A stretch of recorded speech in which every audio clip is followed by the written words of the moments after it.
right. All right. Oh, all right. Yeah. Are you back doing your sensual mic voice? I just learned how to do it because I was sick, and now, what's funny. It's not funny, I guess, but it's something that happened. After getting better. Oh, that's fine. I just got things delivered right now downstairs from Hasbro, but it's all G.I. Joe stuff, so I'm not gonna do. I have enough fine editions here that I don't need to go get those and add it in. Anyways, so I got COVID. That was a lot of fun. Recommend everyone do it. Tons of fun. That was very sarcastic. My wife washed our sheets and stuff in like borax and like she let them soak in like cleaning solutions in the tub to really clean them, because she was she just wanted to get everything cleaned after we sweat and we're gross all over our bedding and whatnot. She used a lot of baking soda in there, and apparently I am allergic to baking soda. Oh wow. And my entire body broke out in very bad hives, like itching. Holy crap. From literally head to toe. My hands were all puffy and hurt. My feet were all puffy and hurt. It was worse than COVID. Honestly, did you go to the ER? It was bad.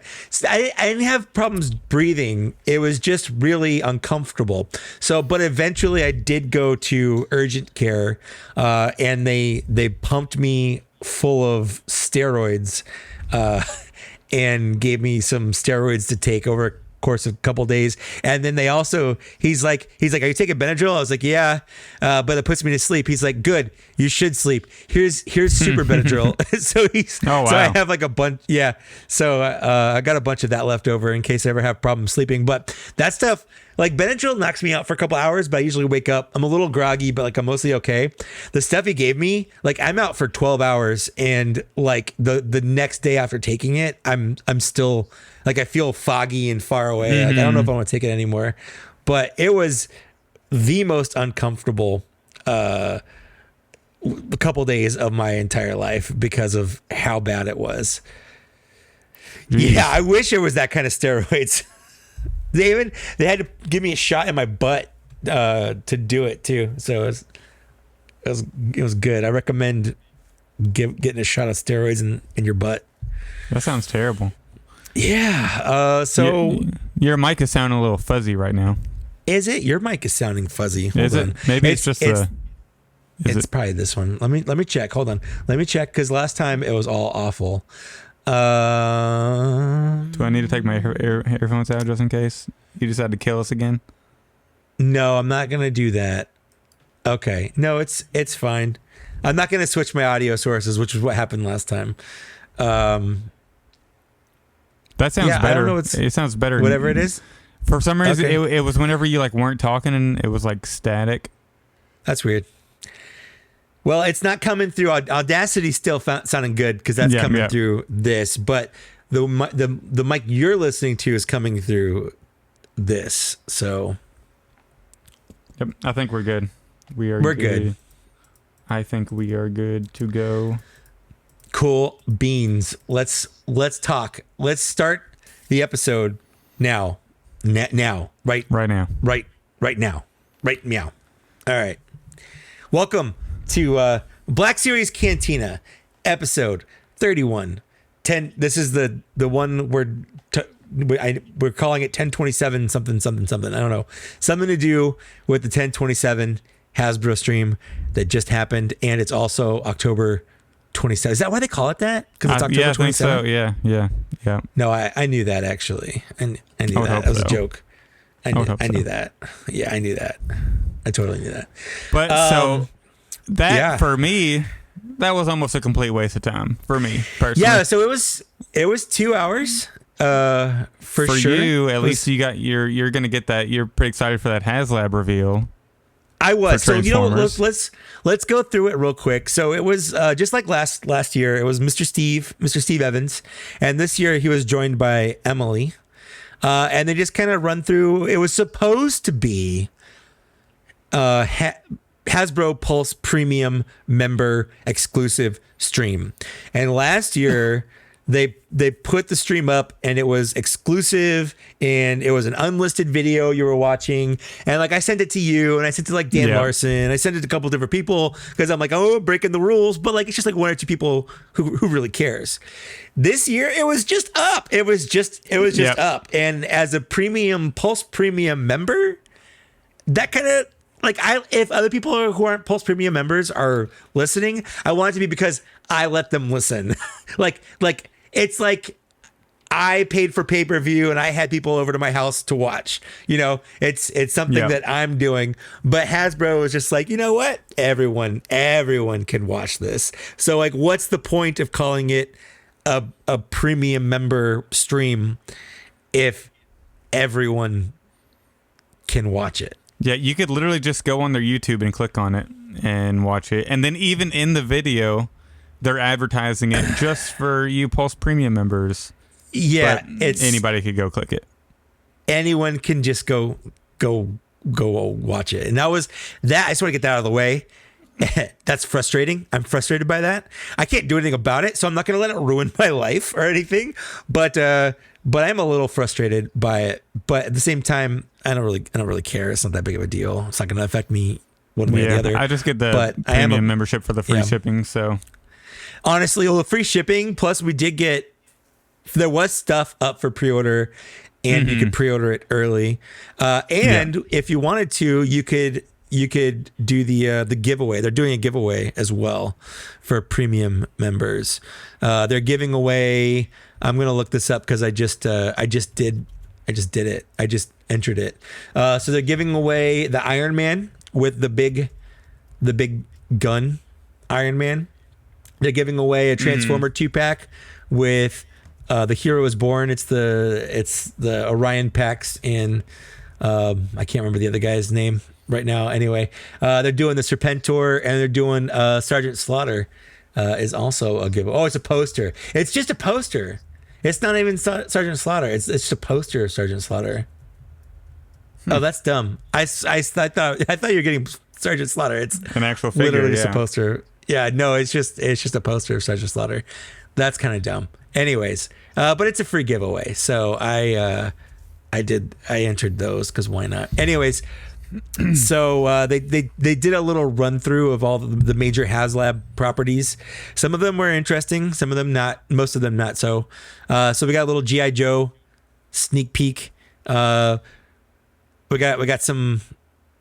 There's a new HasLab for Transformers, which I already backed two of, the Deathsaurus. We got some Marvel Legends.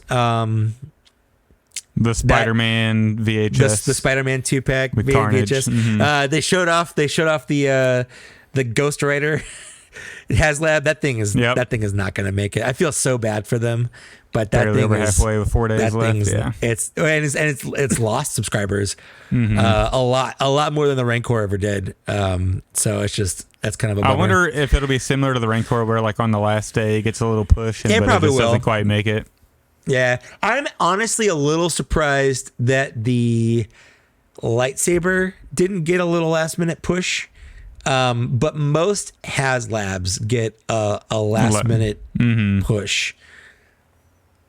But I'll be interested to see, because that ends on Halloween Day. I'll be interested to see how that works out. Yeah.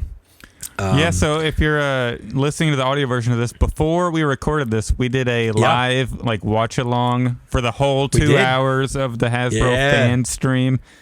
And it was for Black Series collectors. I would say it was pretty underwhelming, because it was just three things that, number one, we have one of the figures already, and then the other two that were revealed, which is the Cal and the Din Jar, and those have already been rumored and for a long time now. We've known they were coming, so not the best reveals, but I guess we had to see him eventually. Yeah. Well, but plus they said there's Saturday at 11 a.m. There's going to be another stream, so we might get another reveal or two. London Comic Con is going to have its own stream that Patrick is at, so we get to see Patrick reveal some stuff. Looks like so. that'll be fun to watch. I guess we'll watch that. I joked. I was like, do we want to delay this again? Do we want to delay it till Saturday?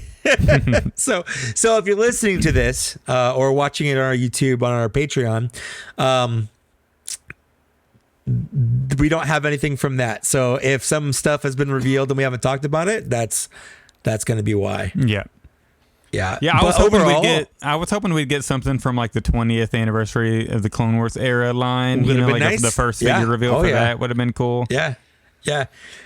Yeah, they gave us literally, it was like less than 10 minutes of screen time. They talked about being in physical conventions again, which, okay, cool, who cares? They gave us a TVC reveal for the TVC people out there. And then they gave us two new reveals of figures that we knew were coming, but it was nice to see. And then one that we've already seen before, and that's not really a reveal. Yeah. So there was that. It was fun though. I enjoyed I lost my mind a little bit at that stupid Magic the Gathering gauntlet. $300 for a gauntlet with a built-in water mister and LED lights. Just insane. I don't even know. Like who thought that was a good idea? Like what person working at Hasbro is like, you know what this card game needs?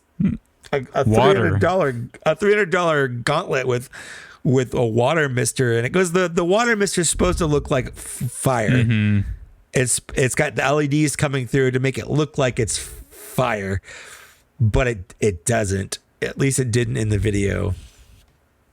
Yeah, it was bad. I walked in and saw the lady just like spraying a little bit of like stuff from her wrist. Like, this is, I guess, what is going on here. If you want to water your plants really, really elegantly, you can just mist your plants. Jeez. Me and my wife would actually probably really enjoy it. She has a little mister for some of her plants because they prefer misting instead of like straight like water. Mm-hmm. Maybe I'll drop 300 bones to get her. Yeah, honestly, give me like an Iron Man glove, and if I can water my plants with it, I'll just walk around the house and do just like, holding your hand out. Anyways, that'd be sick. So that's what we did today. The live stream, it'll be up. It's unlisted. The link is on to watch it. If you want to go back and rewatch it for some reason, it's on our Patreon, and we also posted it to our Facebook group. Yeah. So if you want to go join our Facebook group or join Patreon, one of those two options is free.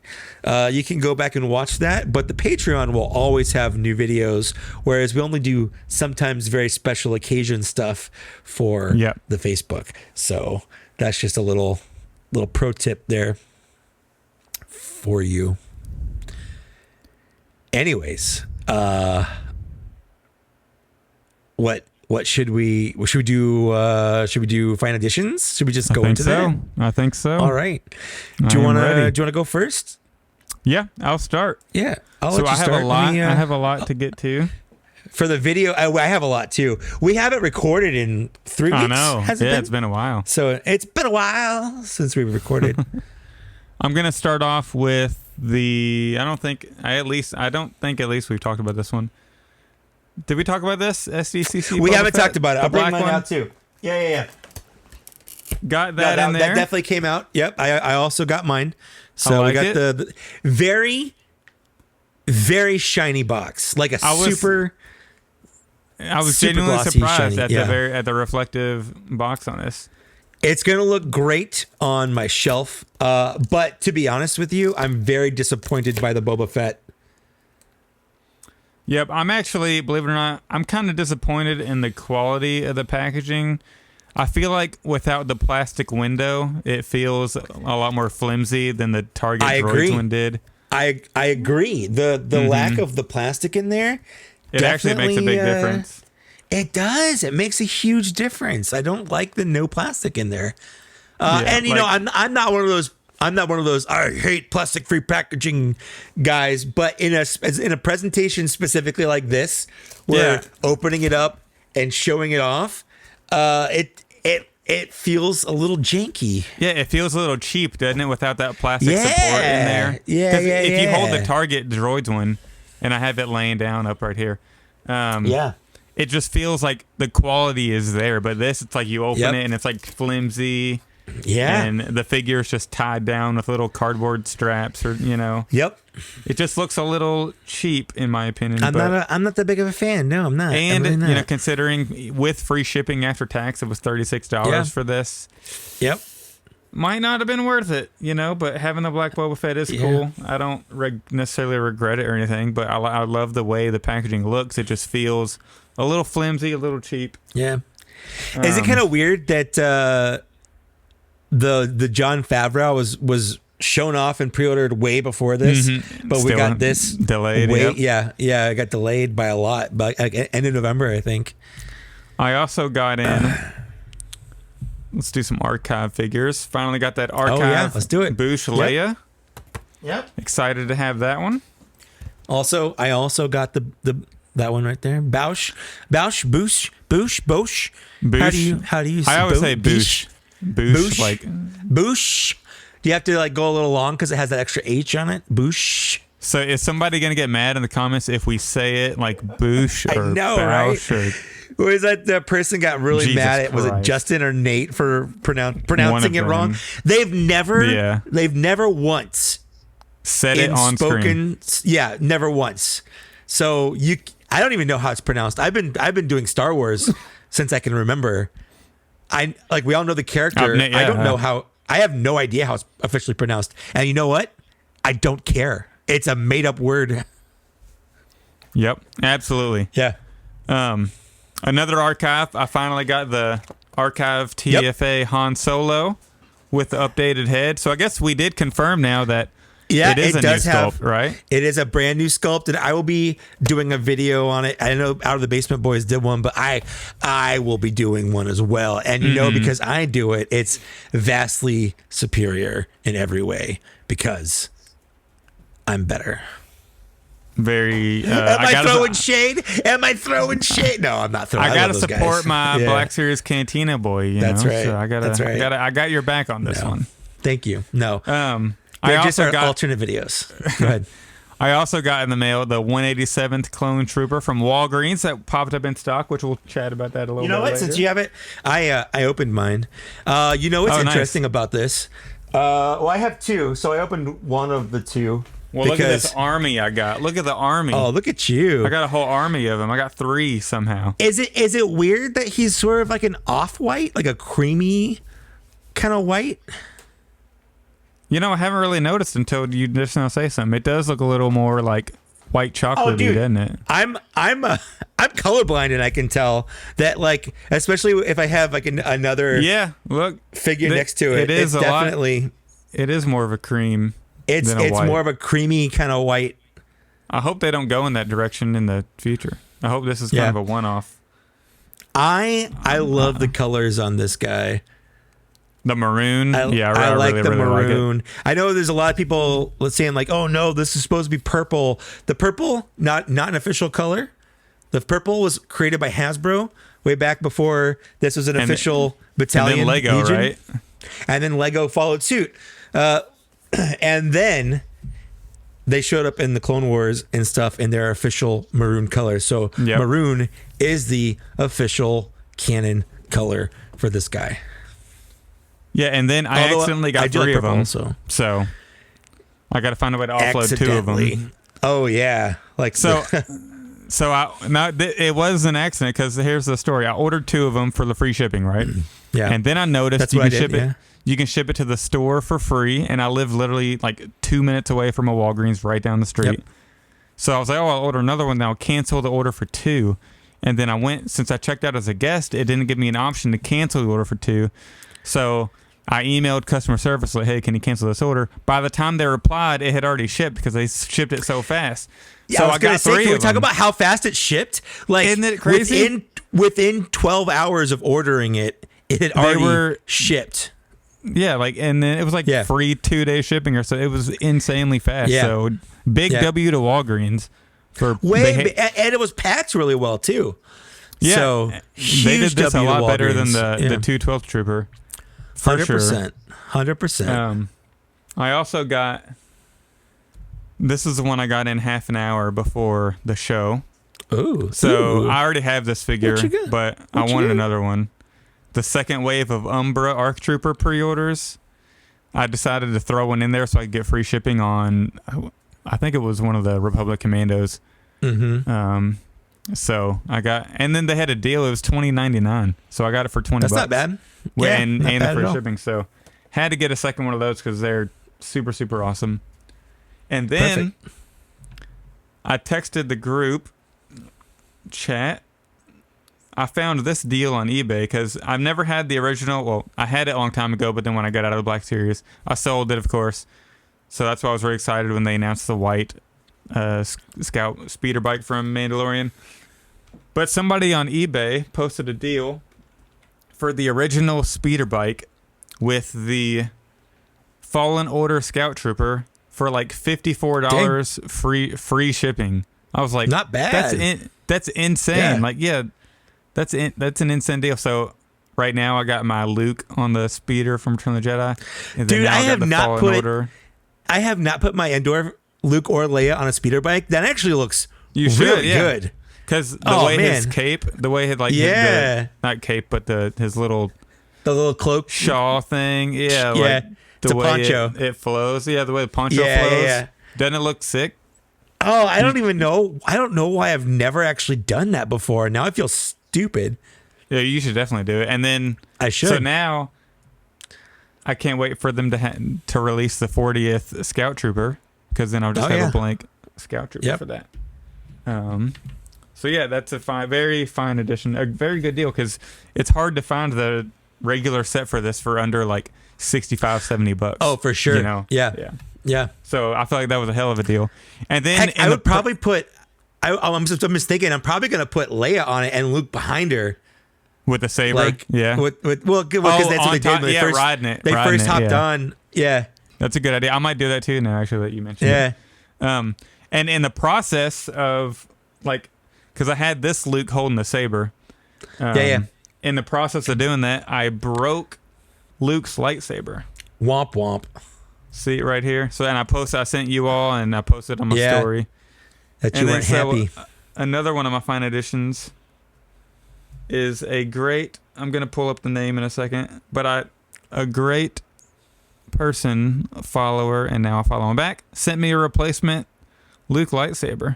Awesome. Which I had another one for my other Luke, but I needed two.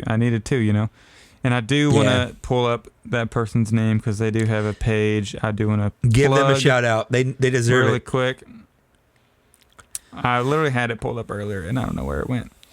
Let's see. I'm just gonna stall for a second. Scroll through and find him. Oh, here it is. Adam Priest. Thank you very much for the Luke saber. Oh, Adam Priest is great. Then, Yep. Adam Priest is great. He also has a page that he's starting up. It's called Adums_Customs. So go follow him. If you just go to the people that I follow, and you can find him in there. Yep. So big shout out. Appreciate it. He and I have been chatting for a while. He'll always ask for recommendations for like figure bases for customs and stuff, because I have all this absolutely useless knowledge in my brain of like, you know, he's like, what's a good hand or arm or body type for this? You know, so like it's nice to be able to use that, I guess. But that's not. I have like what else more you got? fine Come additions. on, bring it. Let's go. I got a whole goodie bag here. I got a whole goodie bag of fine additions. So the annual sale at Pop's Comics, it's the local comic shop in Louisville. They had their annual sale where they put like figures up for $5, $8, $10, just insane deals. So I had to go. I got there a little late. I was hoping to get they had a sealed Jabba the Hutt there for $80, but they put it on sale for $45 during the sale. And I was going to try to get that and do it like the giveaway for Patreon members, but I didn't get there in time. It was gone. Normally I'm there. Like last year, I like kind of waited in the cold to get there. But my first fine edition, for $10, I got the the Fallen Order Flame Trooper. So very excited to get that. That's good for $10. That's a good deal. $10, Yeah. You can't beat it. For $15, got Archive Dengar. Dang. Excited about that one. That's That's $10 below retail. Yeah. Yeah. This is an insane deal. $15 for 501st Archive. Not bad. Which we're probably going to give this away. Hint, hint. Patreon members, stay tuned. That's probably going to be a giveaway item. $15. I felt like it was worth it. Black Chrysanthemum, the comic book version. Oh no, that's 100% worth it for that price. $15. Easily, yeah. Easily. I might keep it. I might give it away for Patreon members. You never know. My comic shelf is getting kind of full, I feel like. I might keep it, might give it away, not sure. But these next two are 100% going to give away. They had Aura Singh for $5. I mean, come on. You can't pass that up. That's a good figure. Yeah. $5 to give away. Like, I already have it, and then it's only going to cost me $5. I'll give it away to a Patreon member. So, shout out to Patreon members. That's going to be a giveaway item. And then, for $5, they had the red and black box Mandalorian. So we're also going to give this away. I know a lot of people probably have this figure, but maybe if you're a new collector and you're new to Patreon, maybe you don't have this, or you just want to do a custom, or there's a lot of reasons. Custom. Yeah, it's $5. It's free for you. I'll pay for the shipping.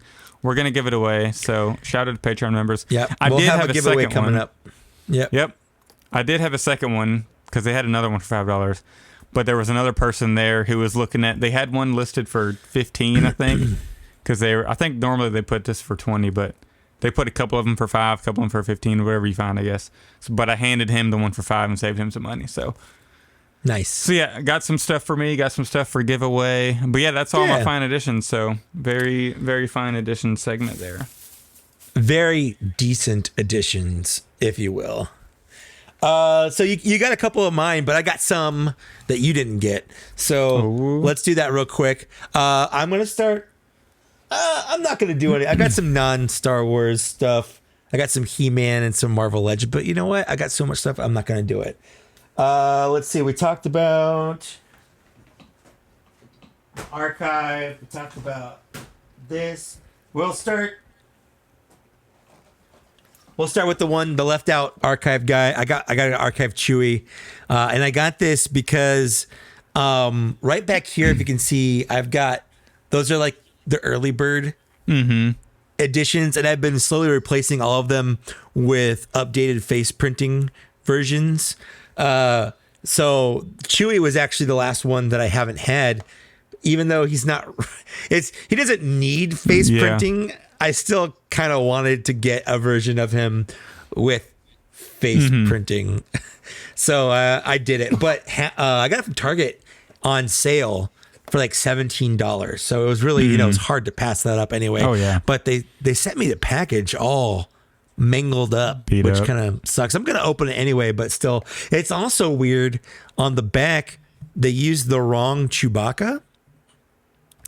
They used the Empire one? No, they used the 2015 Force Awakens one. Oh, yeah. So that one actually has a completely different head sculpt than this one, which is the 2014 A New Hope. Version. Orange and blue box version. It was it was originally going to be orange box, and they delayed it. The one to blue box. The one that never got released. Yeah. So. It's just kind of weird that they were like, nope, this is the 2015 red box one, even though that's that's a different figure. He's got a different bandolier, he's got a different head sculpt, and he has a different paint job because he's supposed to look a little older, whereas this one is more open mouth, A New Hope kind of style. So it was just interesting. Is he shiny at all? That Archive 2? I haven't. It's hard to tell from within the packaging, so I'll let you know when I open it up. I did get a credit collection figure. I got the Bo-Katan in. It looks pretty cool. From Hasbro Pulse. Yeah. I like collecting these. I like to put them on my wall because I do appreciate the look. But Hasbro, if you're listening, stop.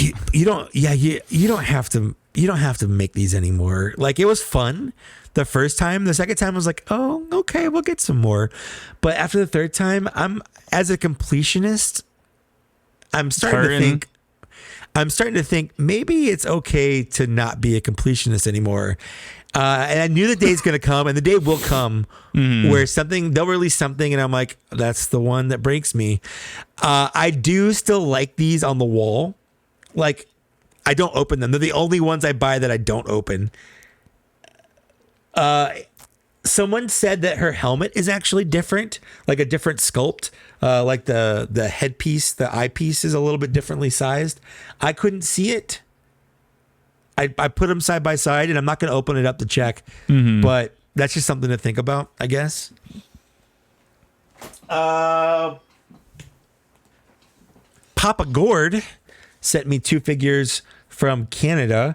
I got the Target exclusive Imperial Officer. Look at that. From Sick. Ferrix. I haven't opened these up yet, so looks good. And then, of course, the Shore Trooper, which is stationed in Space, Florida, the place where Andor visited in the show. We'll get into Andor stuff in a bit, but it is nice to finally see like Stormtroopers and Shore Troopers in the show, and I like it. It's good. It's good to have another Shore Trooper. Yeah, I like the white last, on it. Me too. Last, definitely not least, in fact, maybe most, I got this today. Just today. My very first plastic-free packaging figure. I got the Clone Trooper Halloween edition. The figure that we were afraid we wouldn't get before Halloween, and you still might not. Who knows? Because Halloween is on Monday, and it is Thursday. But it's nice to finally get. I'm gonna actually open this up probably tonight or tomorrow. I hope it's in there. I know, right? It could be anything. So these are obviously on the website, and they're not supposed to come out till November, but they've been shipping to the stores. Popfinder and Brickseek both work to find them. Today, 3 targets around me in California got them, and they've been coming in stock in the rest of the country for the last couple of days. So you can easily find them. I actually like the plastic-free packaging. On the side here, it shows you all the different accessories, which is kind of neat. You get the little Ghost Jabba thing, got little chocolate bars and a little vampire porg. I like how he's reflective on the front and back, and the background isn't. Yeah, it actually looks pretty nice. I also like the Halloween pattern behind him on the front of the box. I think the plastic free packaging looks pretty slick in person. I really do like it. It's interesting that it's got this bar on there, but there's no property here. Oh, really? There's nothing there. There's no number or anything. Yeah, it's just a like, it was an orange bar, I guess. It's almost like a divider, almost. Yeah. I feel like they could have put holiday on here or something, or like Halloween, because it says it right here, Halloween edition. Like, they could have just put Halloween edition in that, right here. You know, it's kind of weird. Anyways, and then number them like 01, 02. Yeah. Because it's not like they haven't done other holiday figures. We got the new ones coming out soon for Christmas. The Chewbacca one, the Wookiee, is Walmart, but it looks like Walmart has given up that exclusivity. Yep.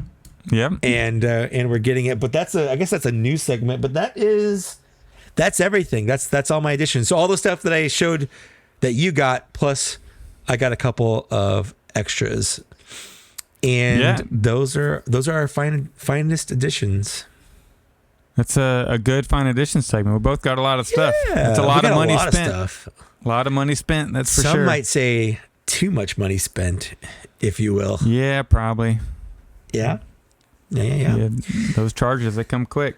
That's for sure. They do. Oh my goodness. Yeah, so then, we got some.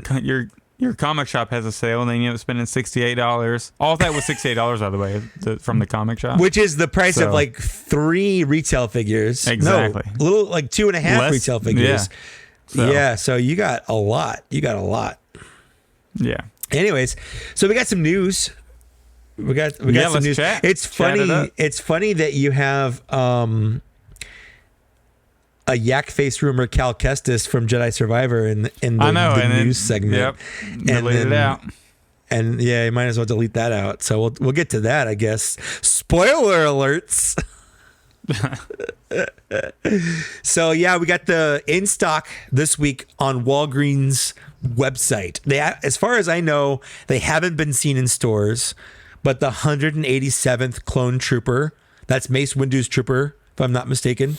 Yep. They were available, and they were available like all day on, was it last Thursday or last Wednesday? It was, when was it? Was it a Saturday? I think it was Thursday. No, I don't think it was Saturday. It was Friday. It was like Friday. It was a weekday. I'm pretty sure it was a weekday. It had to be a day I was off work, so I think it was Friday. Yeah, it was Friday. Okay. It was Friday because it was Friday. Yeah, because I woke up in the morning, bought them, and then me and my wife went to a place and drink wine all day, and it was fun. There you go. Yeah. So and I remember spending the money that morning. Yeah. Like 6 in the morning or 7 in the morning, like super early in the morning. They went up. That was for me, I guess, for being in California.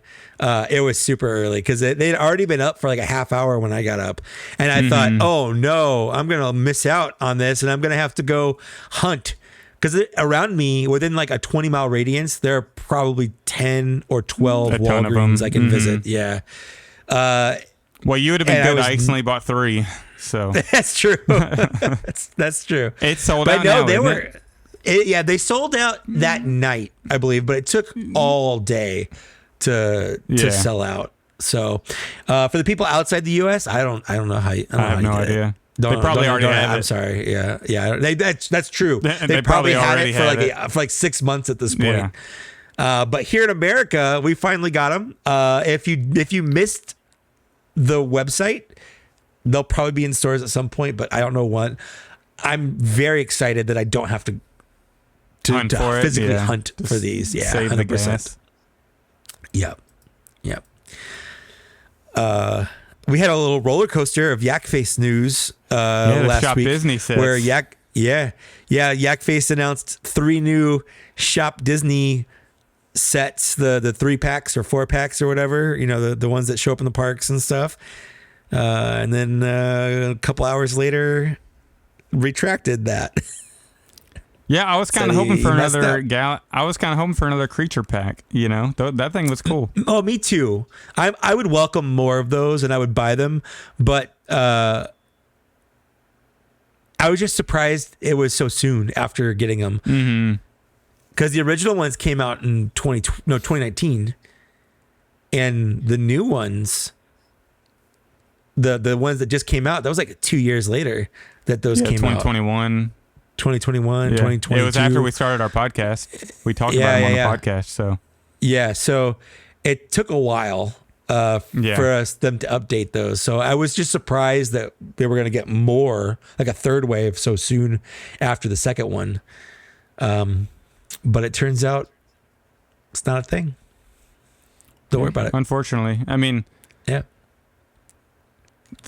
I only got the droid, or not the droid. I only got the Galaxy. Why I keep saying Galaxy? The creature pack. There you go. From the first set, of the 3. Yeah. So that's what I was hoping for, another creature pack. But maybe we'll get one, in a year or 2. But we'll see. I don't even know what they could do because we'd have to sit here and contemplate that. But I mean, we got some ice spiders. I wouldn't mind more. Yeah, I would like more spiders. Speaking of which. Cool.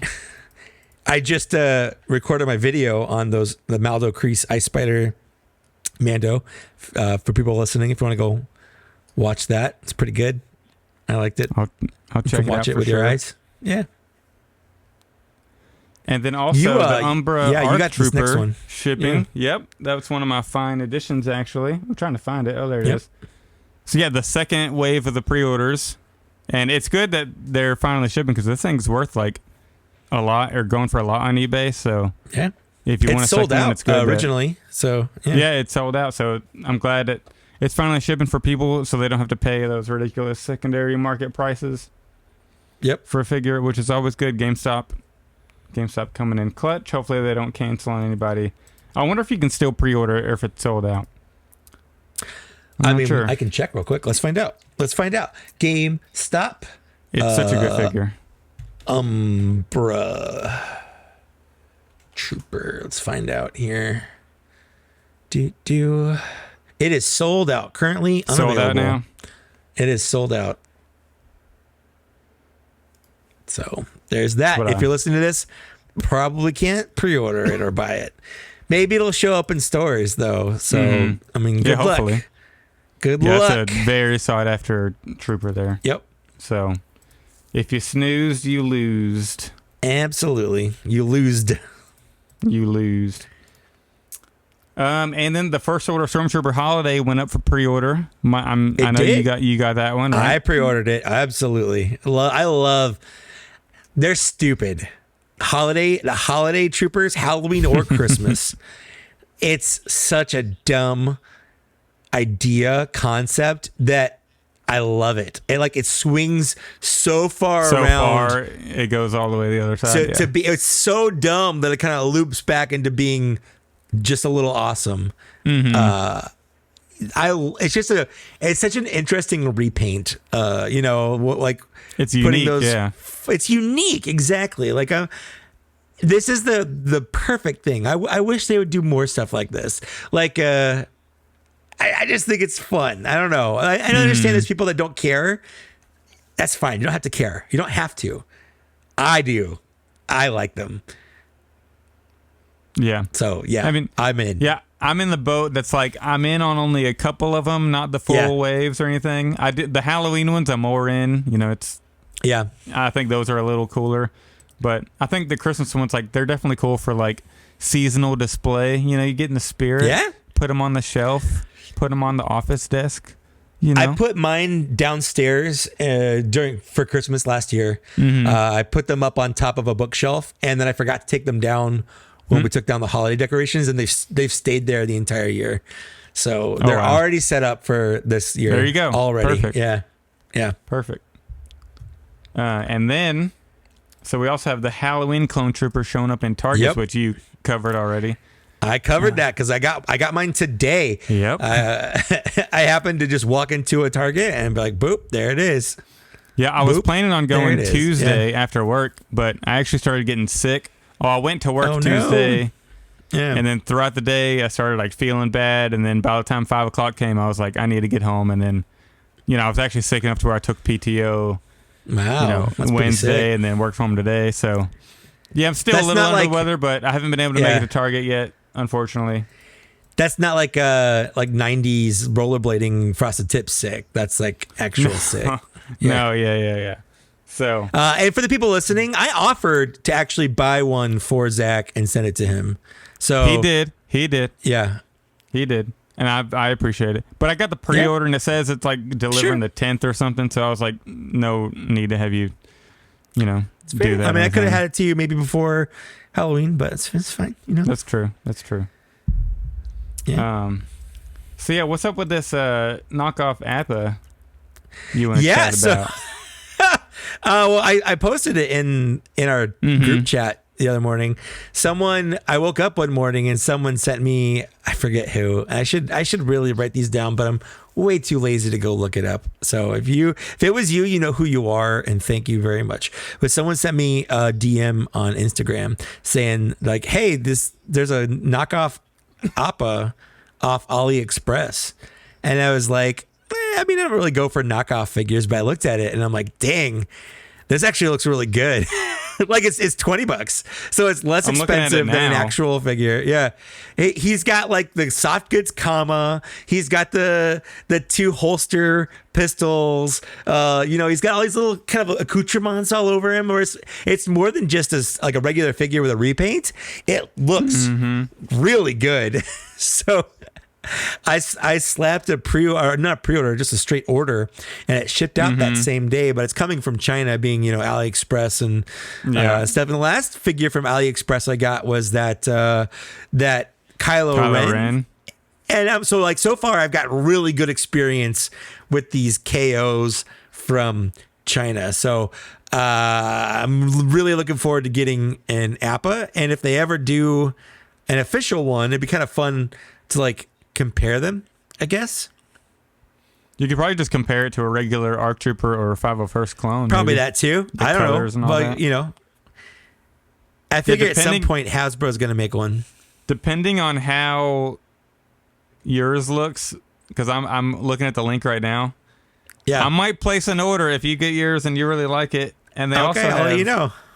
They also have these. Yeah. The clone shock troopers, you know, the red, Yes. and they have all sorts of different and they've got a troopers. lot of them with different various like shoulder options and pauldrons stuff. and- yeah. And these are all based on the newer mold, which I appreciate. How can they get it looking that close? Part of me just feels like The factories are in China, and they Yeah, they part of can me- just use. that's so crazy. Like, Yeah, part of me is just like Hasbro sells the mold for like $1 or something, you know, could be. I don't know. like for each one or something crazy. Yeah, It's just insane how accurate it is. I it know was they don't just use, like, because good I've paint or seen the other anything, ones. Yeah, I've seen the other ones. Like people have posted them on like Facebook groups and stuff I'm part of, and nothing's ever made me go, okay, I want to buy one. But this one, I don't know what it is about APA. I'm just like, okay, or Apo. It's not APA, it's Apo, but whatever. Yeah. It's a direct reference to Dave Filoni and Avatar: The Last Airbender, which is why I'm saying APA. Anyways, there is something about this and all the work that went into making it different, where it's not just a KO. It's something kind of unique and new, and that was enough to make me slam that 20 down with free shipping from China. Yeah, So, I feel like it's also because a lot of times the knockoffs are of like specific clones, like 501st clones, Yes. like the Clone Shock Yeah. Trooper. It's like I already have a regular version of that, you know, or Right. one's coming out. But that is one where we don't know if it's going to come out. You know, Right. and if it does, it'll be probably be quite a while because all the, you know, the media that's coming out for Star Wars right now. Yep. So he's probably way down the list. We still have a lot more high priority clones to get to first and other characters. Exactly. So I think that's one where it's like, you know, if they have a knockoff Apo, then it makes a little more sense to get, since you were probably not going to get that specific character in the Black Series anytime soon. Exactly. So I talked myself into it, and it wasn't really that hard. And when it comes in sometime in the next couple weeks in November, I'll let you know. I'll do a video on it for sure. Mm-hmm. Yeah. So yes, let's ring it back around to the 1027 fan stream. The reason we delayed this episode for a whole week. Good Lord. We should have recorded last week. We should have just recorded last week. We really should have. Yeah, I was expecting a little better of reveals. Well, last year we got Echo. We got, we got Omega, a lot of great reveals. Sure, yeah. Right? Mm-hmm. Didn't they reveal like the whole wave or something last year? They did. Yeah. Or I think we had Bib Fortuna revealed. Yep. Yeah, we had a lot of great figures revealed last week, and then or last year, and then this year we get 2.5 reveals. Oh man, Let's start off with the 40th Return of the Jedi, even though that's how they close Let's just it get out that with. one over with. Yeah, we have that figure in hand. Why is that a reveal on the fan stream? I don't know why it was a reveal. That's just the kind of thing you just post on like Bring Home the Galaxy thing they started doing. Yeah. You know, that doesn't need to take up time from an official reveal. Yeah, it's like they're showing off the figure. Like we had this figure a year ago. Yeah. You know, come on now. More than a year ago. It came out it came out a long time ago, yeah. Yeah. A while ago. Like we've had this figure for so long now.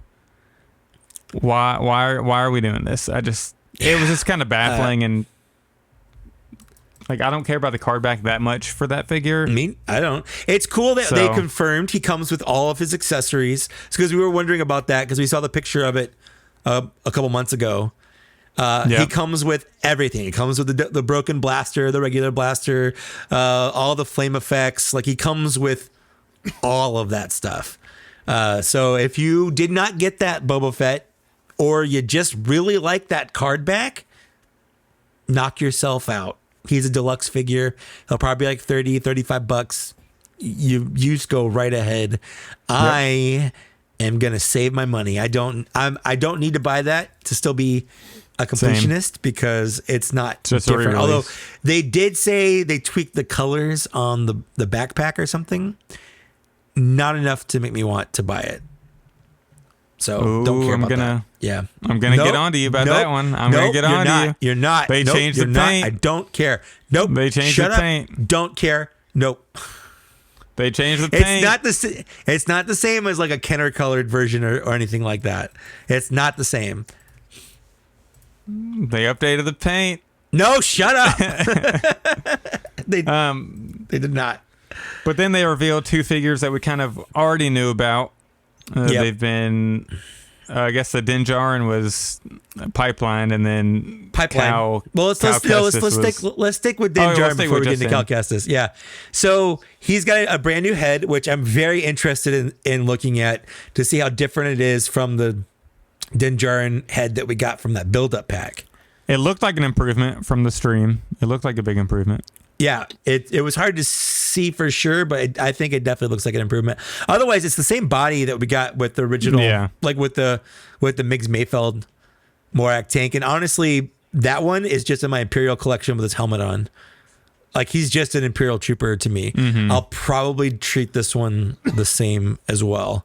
Because, like, I don't know where to put stuff like this. Yeah, I mean, unless they... What was that officer's name? Valen Hess? Something like that, yeah. Right, yeah. Unless you like get a 3D printed table and then that Imperial officer and make the scene where they're sitting down, it's probably better just to have which was a great scene. Troopers. A fantastic it was a fabulous scene. Yeah. It was a fabulous scene.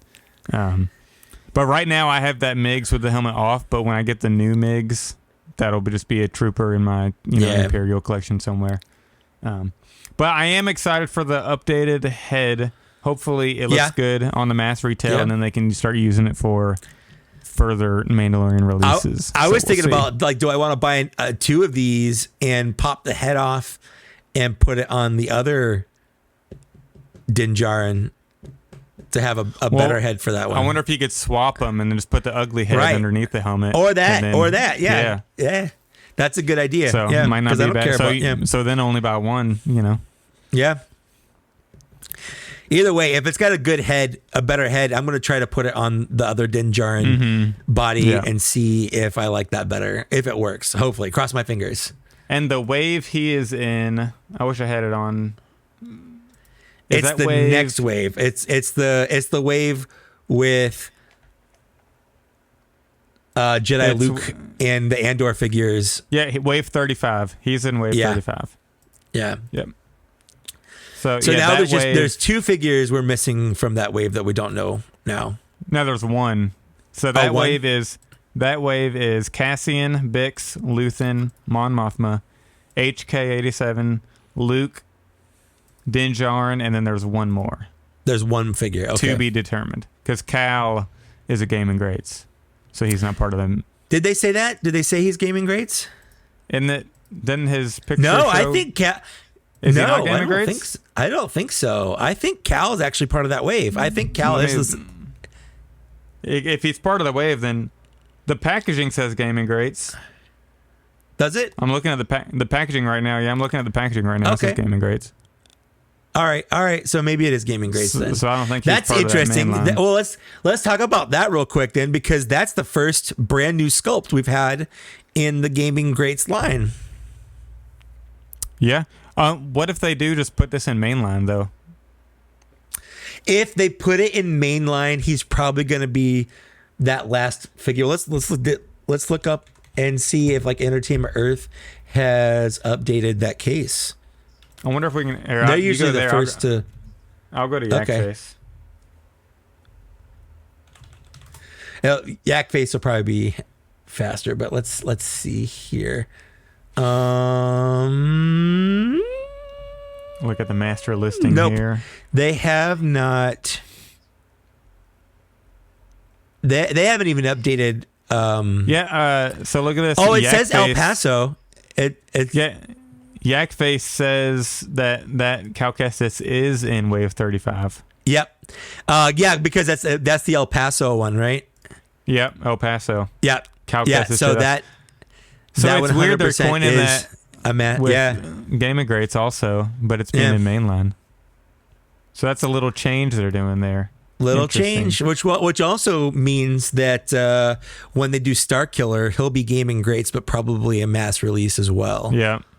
So that's a good sign. It's easier to get. Even though GameStop's usually pretty easy to get, it's better to spread out the retailers. So that means that we know the entirety of that wave now because...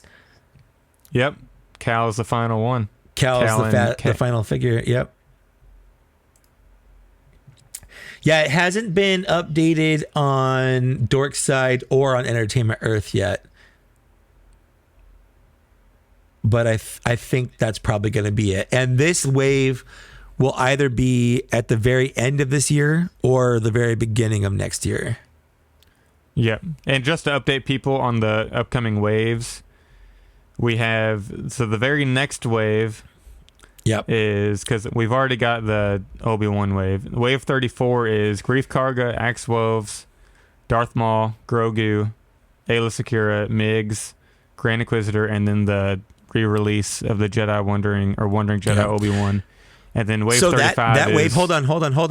Yep, that wave right now, Entertainment Earth had most of that wave, if not all of it, individual, which kind of pissed me off a little bit because I have the whole case on order, and like, why are they putting them up for individual release when I have the whole case on order? Just ship out the whole case. It seems a lot easier. It's normally a lot faster. Yeah, it's normally way faster, but it seems like people who have pre-ordered individuals are going to be getting these figures a lot sooner. Yep. So they've also been seen, I believe, in Walmarts. Yeah, I think select few so far. So they're starting to sprinkle in there.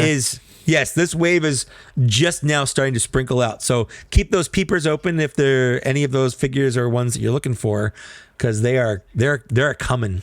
Yep. And then wave 35 is, just to update people, we got HK-87, Luke Skywalker from the end of Season 2 Mandalorian. Then we got the Andor figures, Bix Colleen, Cassian Andor, of course, Luthen, Senator Mon Mothma, and then the two they revealed today are the Din Djarin Tank Trooper, and then Cal Kestis from Jedi Survivor is wave 35. Yeah. So I'm actually very in on that full case now. I'll have another Cassian that I will give away or whatever, but I'm back in on that wave, honestly, as far as ordering the full case. Yeah, that's I think I don't have that case pre-ordered anymore because of the Andor figures. I remember. I canceled it. I also don't have the next case pre-ordered either because they're doing... It's got a lot of repeats. It's got two Talas, which is a very weird choice, and it has two... on the top of my head I can't think of it. Fourth sister.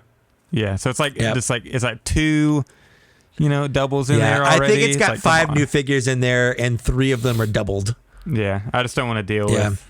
No, absolutely, all the doubles. Hi there. We're this is Mike and Zach. Say hi, Zach. Say hi, sick Zach. Hello. Yeah. So we're from the future. Saturday. Yeah, we're recording on Saturday now. Saturday. So what you've been listening to up until now has been recorded on Thursday. I think we actually mentioned that in the show. I think so. And then we joke about should we have delayed the whole recording until Saturday, until after London Comic Con. And should we have, Zach? Wait. I think so, because they hit a home run for London Comic Con. Oh my God. The London Comic Con was the absolute opposite of the 1027 fan stream. 1027 was a dud, in my opinion, pretty much. Oh, 100%. they came out swinging for London Comic Con. Oh man, and you know what's funny is people on Facebook. Instantly, I saw like, oh, finally Hasbro's listening to fans, as if anything announced today wasn't already pipelined. Like it takes them a year to get figures ready to like announce at this point. and people are acting like this is a knee-jerk reaction to fan reactions, you know, like this isn't like something they're just doing, guys. This is something that's been in the works for a while. You just got to be patient. Yeah, and sometimes that patience, sometimes it pays off to be patient. And here we are. So we had some, because it happened in London, and London is 8 hours ahead of me. I think it's like 5 or 6 hours ahead of you. So it happened at like 3 or 4 a.m. our time. I woke up and then all the reels were already made. And I was like, wait, I thought it was live at 11, but I guess it was just kind of a previously recorded thing. They were going to do it 11. It wasn't even a previously recorded thing. It was, so the live thing, it looked like I think Ryan and Patrick and the people, basically people that weren't at the 1027 thing, they were in London. They did like a panel on a stage where they announced all this stuff. And then this morning at 8 a.m. my time, which sucked, but on a Saturday morning, I don't want to get up that early. Yeah. But it was Jean, Eric, Chris, and Emily. Did a basically like from their house live stream for, it was like a half hour or so. It wasn't long at all. It was nice and easy. Mm-hmm. I liked it. I thought it was really good. I really enjoyed it. And it was also, I mean, I hate throwing shade his way, but it was nice not having to hear Patrick. Patrick, I like you as a person, but your entertainment voice, your announcer voice, it's a bit much. It's a bit much. Anyways. I agree. I think we said it a couple shows ago that the Hasbro team is a lot better when Patrick's not on screen. Yeah. Because of just like personalities, you know. I mean, people it's personality, yeah. You know, it just, I like hearing from Eric. Same. Well, it's because I feel like they feel more real. You know? Yeah. Like Emily, Eric, Jean, Chris, they all feel like they're just regular people talking about what they're working on, whereas Patrick has this like presenting like this veneer of the sales pitch type salesy. Yeah. He reminds me a little bit of like a used car salesman a little bit. Yeah, I get that. Yeah. And also I feel like it's good, even though Jing's on the marketing side, I feel like it's better hearing from Eric, who's actually in the design, and Emily, who's does something in the design or whatever, like actual working with the figures and developing them. She's a TVC design. Yeah. Okay. Well, that's enough about that. Let's get into the actual reveals here. Starting off, number one we already knew it was coming, but now we have more details on, and that's the Kenner Akbar. It is the exclusive for London Comic Con, the MGM Comic Con. Same thing they've done all year. There's a QR code. I don't have anyone that has one. I don't know anyone that's there to send me one. But for the people outside of London, even if they did send me a QR code, since I'm not in London, I don't know if I could even do it, because I know I tried to give Papa Gord. Yeah, I don't know, because I tried to give Papa Gord a QR code for Paz Vizsla, and it wouldn't let him order it because he wasn't in the United States at the time. Mm-hmm. Yeah, so I think even if I got a QR code, it probably wouldn't work. But for everyone not in London, on 11/2, if you want this, you can pre-order it. Are you pre-ordering it? You're not. I don't think I'm in on the Akbar. I like it. I think it's cool that they made the staff, but I don't think I need a Kenner Akbar. Yeah, right, in my collection.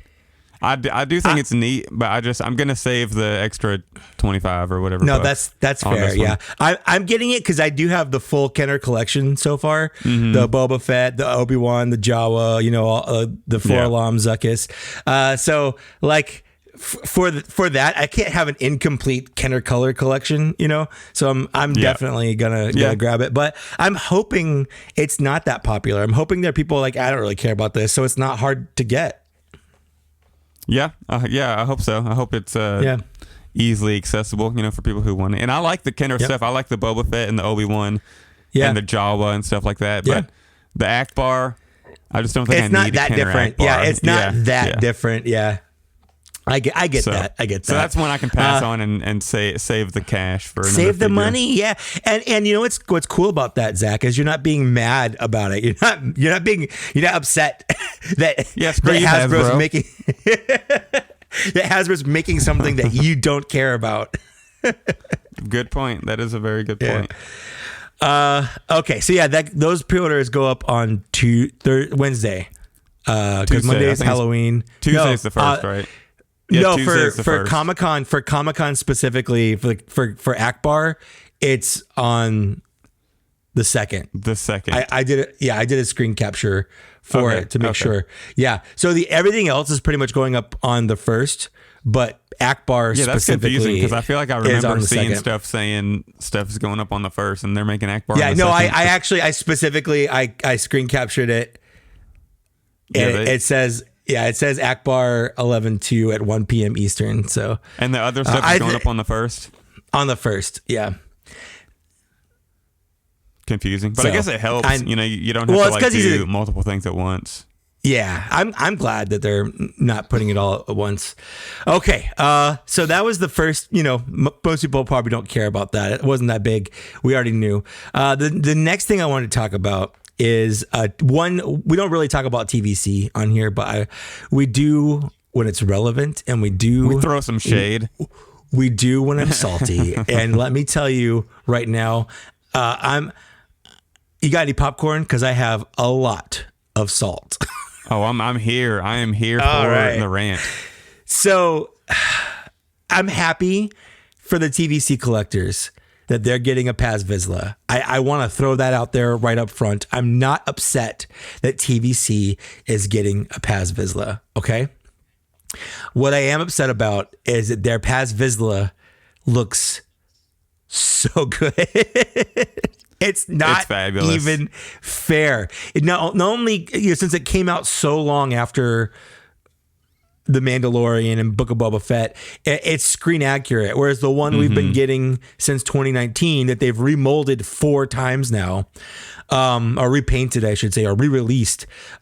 It's not really inaccurate, but there are some little things that aren't 100% screen accurate because they went off early concept art. Like on the left arm, there's the little hose. On our figure, it connects like from the gauntlet to the backpack instead of from like the gauntlet to under the arm. Like little things like that where it's right on the vintage collection, but it's not right on ours.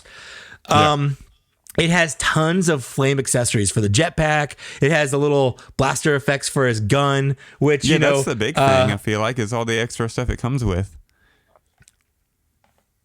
Yeah, it's just little things like that. I'm like, why ours is deluxe? Like even the original one is deluxe. Why don't we have any of that stuff? It's frustrating. It seems like lately TVC, every time TVC gets something that Black Series got, they have more paint detail. Comes with the next rate. Like Darth Vader came with the hands. We've talked about that plenty of times. The hands, yeah. Like they get paint washes, it looks like, to make it look more like grounded and real. Like Quill and Bo-Katan. It's just time after time. And it's not even those accessories. He also comes with a little energy shield to go on his forearm. He also comes with a knife that fits in his boots. Like come on. This is all stuff they could have easily included in the deluxe, or maybe not in the original one, but in any of the re-releases. Yeah, any the Jon Favreau version. Come on, can we get like a energy shield wrist, reflector thing? I would be okay not having the knife. I would be okay if they just gave us the knife with not being able to put it in, because you don't want to retool it. I get that. You don't want to retool it to be more accurate. You don't want to retool it to fit the knife in. But give us a knife. Give us the energy shield. And here's the other problem: is if they did decide, you know what, we're gonna fix the issues with this. We're gonna basically scale up the 3.75 inch one. I'm gonna be mad again. I'm gonna be salty again, because now I'll have to buy this figure again to get it right. And how many times have you purchased it already? Well, the original. The credit collection. The carbonized one. And then the Paz Vizsla one. So that's 4. And then if they did it again, that would be 5 times I've purchased that same figure. And I just, it's just one of those things I'll just have to get past and move on with my life about. But I'm using this time right now to vent those frustrations. And then you know what I'm going to do? Just move on. I'm just going to move on. I'm just going to move on with my life. That's I'm going to move on and focus. I'm just going to move on and focus on things that I do like, because why focus on stuff like that? But I do want to acknowledge that this is a W for TVC and a bit of an L. Big W. For the Black Series. Yeah. Yep. I would take, all the people that are like, well, Black Series gets it so far or so long before Vintage Collection. I would take a 2-year late figure that is accurate with a lot more accessories than what we got. Like, given the choice, I would take that option 100% of the time. Yeah, and it depends on how bad I want the figure. And Paz Vizsla is one of the ones that I wouldn't mind waiting on to make it more accurate. Yeah, 100%. You know what I mean? Yeah. All right. Well, that out of the way, you want to talk about the 2 mainline figures that we got? Yeah, so they announced Bastilla Shan. Well, they previously pipelined, but we finally got them revealed at London Comic Con. Bastilla Shan and Darth, is it Malik or Malgus? Oh, it's Malik. I put Malgus. No, it's Malik. Yeah, your notes threw me for a. That was my fault. No, that was my fault. Malgus is also Old Republic. They look very, very similar, but they're not the same. So it's Darth Malik. Yeah, way to go, Mike. You're messing up the notes. I'm sorry. Here. I fixed it in the notes. All right. All right. So Darth, and so let's start with the Bastilla Shan. What are your thoughts on that one? She's not 100% new, but I think she looks fine. She looks good. Definitely. Cool. I love the saber. Yeah, the saber is great. I don't really have too much to say about her. I'm gonna get her. I'm looking forward to getting her. It's always fun when you have an excuse to buy a girl figure, a woman figure for your shelf, so it's not so much of a sausage fest, if that makes sense. Yeah, good point. But I do like Knights of the Old Republic, that she's from. I'm planning on buying the new updated game whenever it comes out, but it's been pushed back. It's been delayed pretty far. Yeah. So we'll see how that works out. But at the very least, we're getting Bastilla Shan, and it's not 100% accurate to the original Knights of the Old Republic, but they said when they announced these in the pipeline, it's from the updated version of the game. So there's that. But Bastilla Shan was quickly overshadowed. I'm going to be honest. Darth Malik might be... I think this is going to come out in 2023. This might be figure of the year for 2023. It's definitely going to be up there for sure because the sculpt is insane. And then we were talking about it in the group chat, with Luke and the Out of the Basement Boys. The butterfly joints, the sculpt, just everything about it, pinless. It looks so good. His mask comes off and they've sculpted the messed up face underneath with no jaw. He's got that cool lightsaber storage on his belt, on his back. I think it looks so good. He's 100% a new sculpt, whereas Bastilla Shan, you could tell she's not 100% new sculpt because she has the old style legs. But they went out of their way to say that Darth Malik is 100% a new sculpt, and he looks great. So good. Yeah, and I'm in on both of these. I've never played Knights of the Old Republic. I've played probably 15 minutes of it, and I was looking forward to the game, the updated version coming out. But these figures look super unique, so I'm in on both of them without even ever playing the game. Yeah, I tried. I played it back when it was originally out on Xbox back in the early thousands, the early aughts. Yeah, because I'm old. I tried recently replaying it, and it's hard to go back to old games like Graphics that. Like and it's controls and stuff. it's really hard for me to really get engrossed and enjoy older games like that. Yeah, recently I went back and played like the Revenge of the Sith game on Xbox, like Game Pass or something, or you can buy them, and then also the Battlefront 2 game, and those actually kind of hold up well.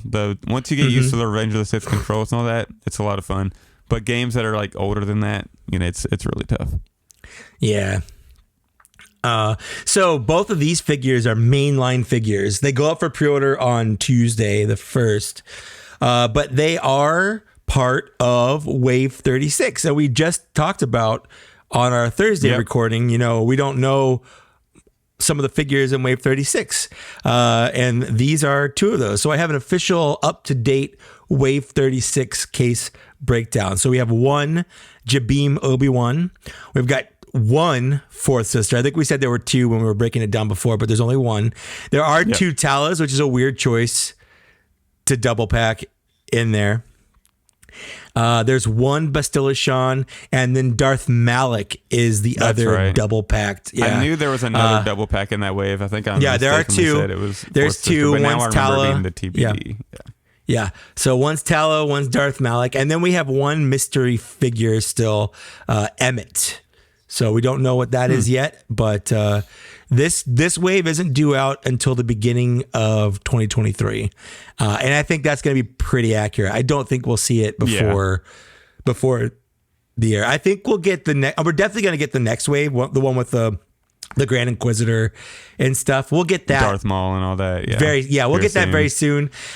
People are already starting to get them. So I just don't see us getting Wave 36 before the end of the year, but they could surprise me. We got the one with Fennec Shand in December of 2021. So who knows? There's a chance, but we don't. There's a we shot. Don't really know.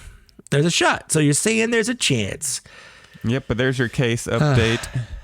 That's your case update. That's the Mike case. That's the official Mike case update. Yeah, and then. We have three more reveals and then some pipelines, but these are the ones that we knew were coming. They were kind of previewed by Yak Face. They were spoiled a little bit by Yak Face, but we've got official pictures, official releases. Take it away, Zach.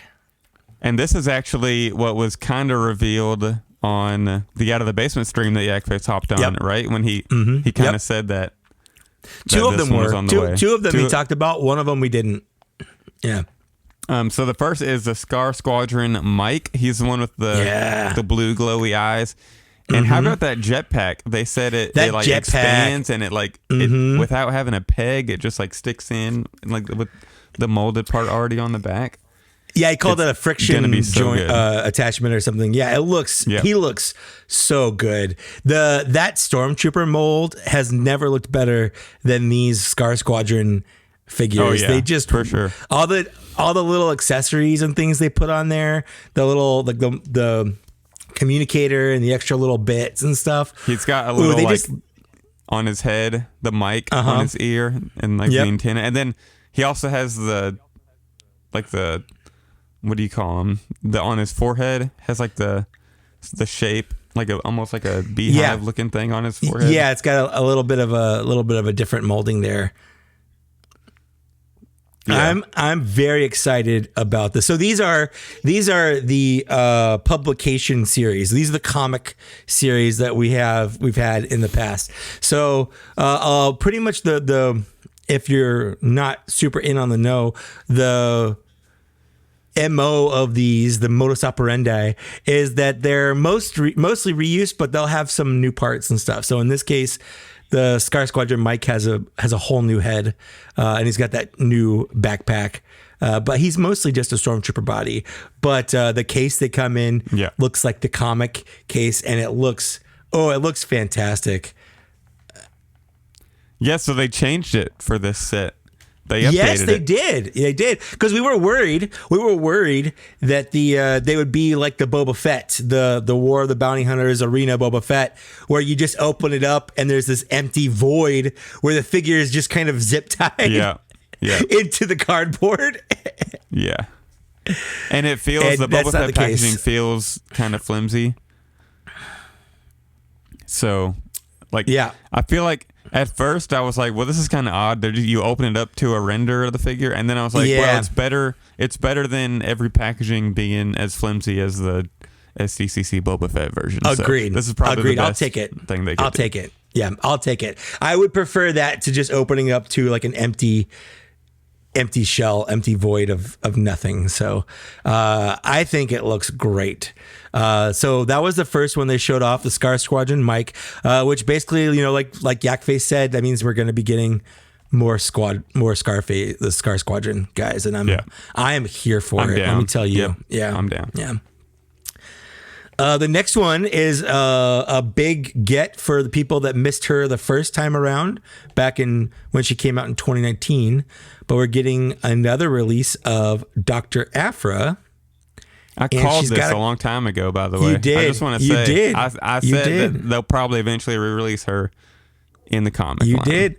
You absolutely called this. She's got a fancy schmancy jacket. And she looks good. The head looks the exact same as the original release. But I think she looks great. I'm definitely going to get... I'm going to get all of these. There's nothing they announced today am I not getting, I guess. So it's not really saying much to say I'm getting it. Yeah, you get everything regardless. So I get everything regardless. But you're happy. You're happy yes. about... There are various levels on how excited and happy I am to buy them. Sometimes it feels like more of an obligation. Yeah, like, okay, I've got to get it. Fine. Yeah. But this one, I'm like, yes, I want this. Send it to me. Yeah, so Dr. Aphra looks good. There's not a lot to say about her. You either like her or you don't. Yeah. And I feel like if you don't like her, it's because you don't know who she is. Yeah. 100%. Highly recommend reading any of the Dr. Aphra comics, either from the Darth Vader run or from her own run. She's kind of a anti-hero, but not even anti-hero. She's sort of just on the bad guy side a little bit. But like Indiana Jones. Yeah, she's like, what if Indiana Jones cared more about his personal gain than it belongs in a museum? And I think that's a fun take. Yeah, that is a fun take. Do you remember whenever people thought that character from Book of Boba Fett was going to be Dr. Aphra? I was hoping it was. I want to see her in live action at some point. Yeah, but in the end, I'm glad it wasn't, to be honest. Because maybe they'll do a Darth Vader series and she'll pop in. I mean, they could now that they've got, the James Earl Jones like voice modulator, and James Earl Jones has stepped back from the role. I feel like they 100% could do a Darth Vader standalone show, and maybe having it focused around him. When they do like a show like Rebels or something and Darth Vader is the bad guy, the Rebels are going to escape or win or whatever because they're like the main people. But when Darth Vader is the main character, he's the one that's supposed to be doing the winning. Yeah. And that's a great way to showcase, Darth Vader without making him look like, the villain of the week that always loses because the good guys have to win kind of thing. I'll get him next week, Yeah, exactly. Yeah. Like a Skeletor or the Megatron where like, I'm the big bad guy and I'm Drat's foiled again. That's a big worry for when you have a big character like Darth Vader. Cause you don't want to neuter him. And one of the, there's a lot of people that have complaints about Obi-Wan. Neutering Darth Vader is not one of those complaints. Yeah, for sure. Yeah. 100%. Anyways, we have one last physical character figure reveal. Mara Jade. That's right. The Emperor's Hand herself. From Dark Force Rising, which is the second book of the Thrawn trilogy. She looks great. I think she's on the Jaina Solo body. It's really hard to tell from the renders, but I think she looks fantastic. Another figure, slam dunk, 100% getting her. We've got two fantastic, interesting female characters, and then we have a really cool trooper. This publication wave is going to be great. Even if the last one that we don't know is an absolute dud, 3 out of the 4 being this good, I'm here. I'm in. Yep. I wish her... I mean, I'm not going to get Mara Jade because I've never read... The figure looks cool. Okay, trust me. You're going to want to get her because something's going to happen. She's going to be in something. And then you'll go, oh, man, I wish I would have gotten her. And then you're going to have to pay so much money. Yeah, maybe. Trust me. This is one of those figures. This is one of those figures that you should get without having any kind of tie to it because that tie... So? Maybe I'll get it then. I think you should. I want... There's not many figures I would go on a limb to say that about. Mara Jade is one of them.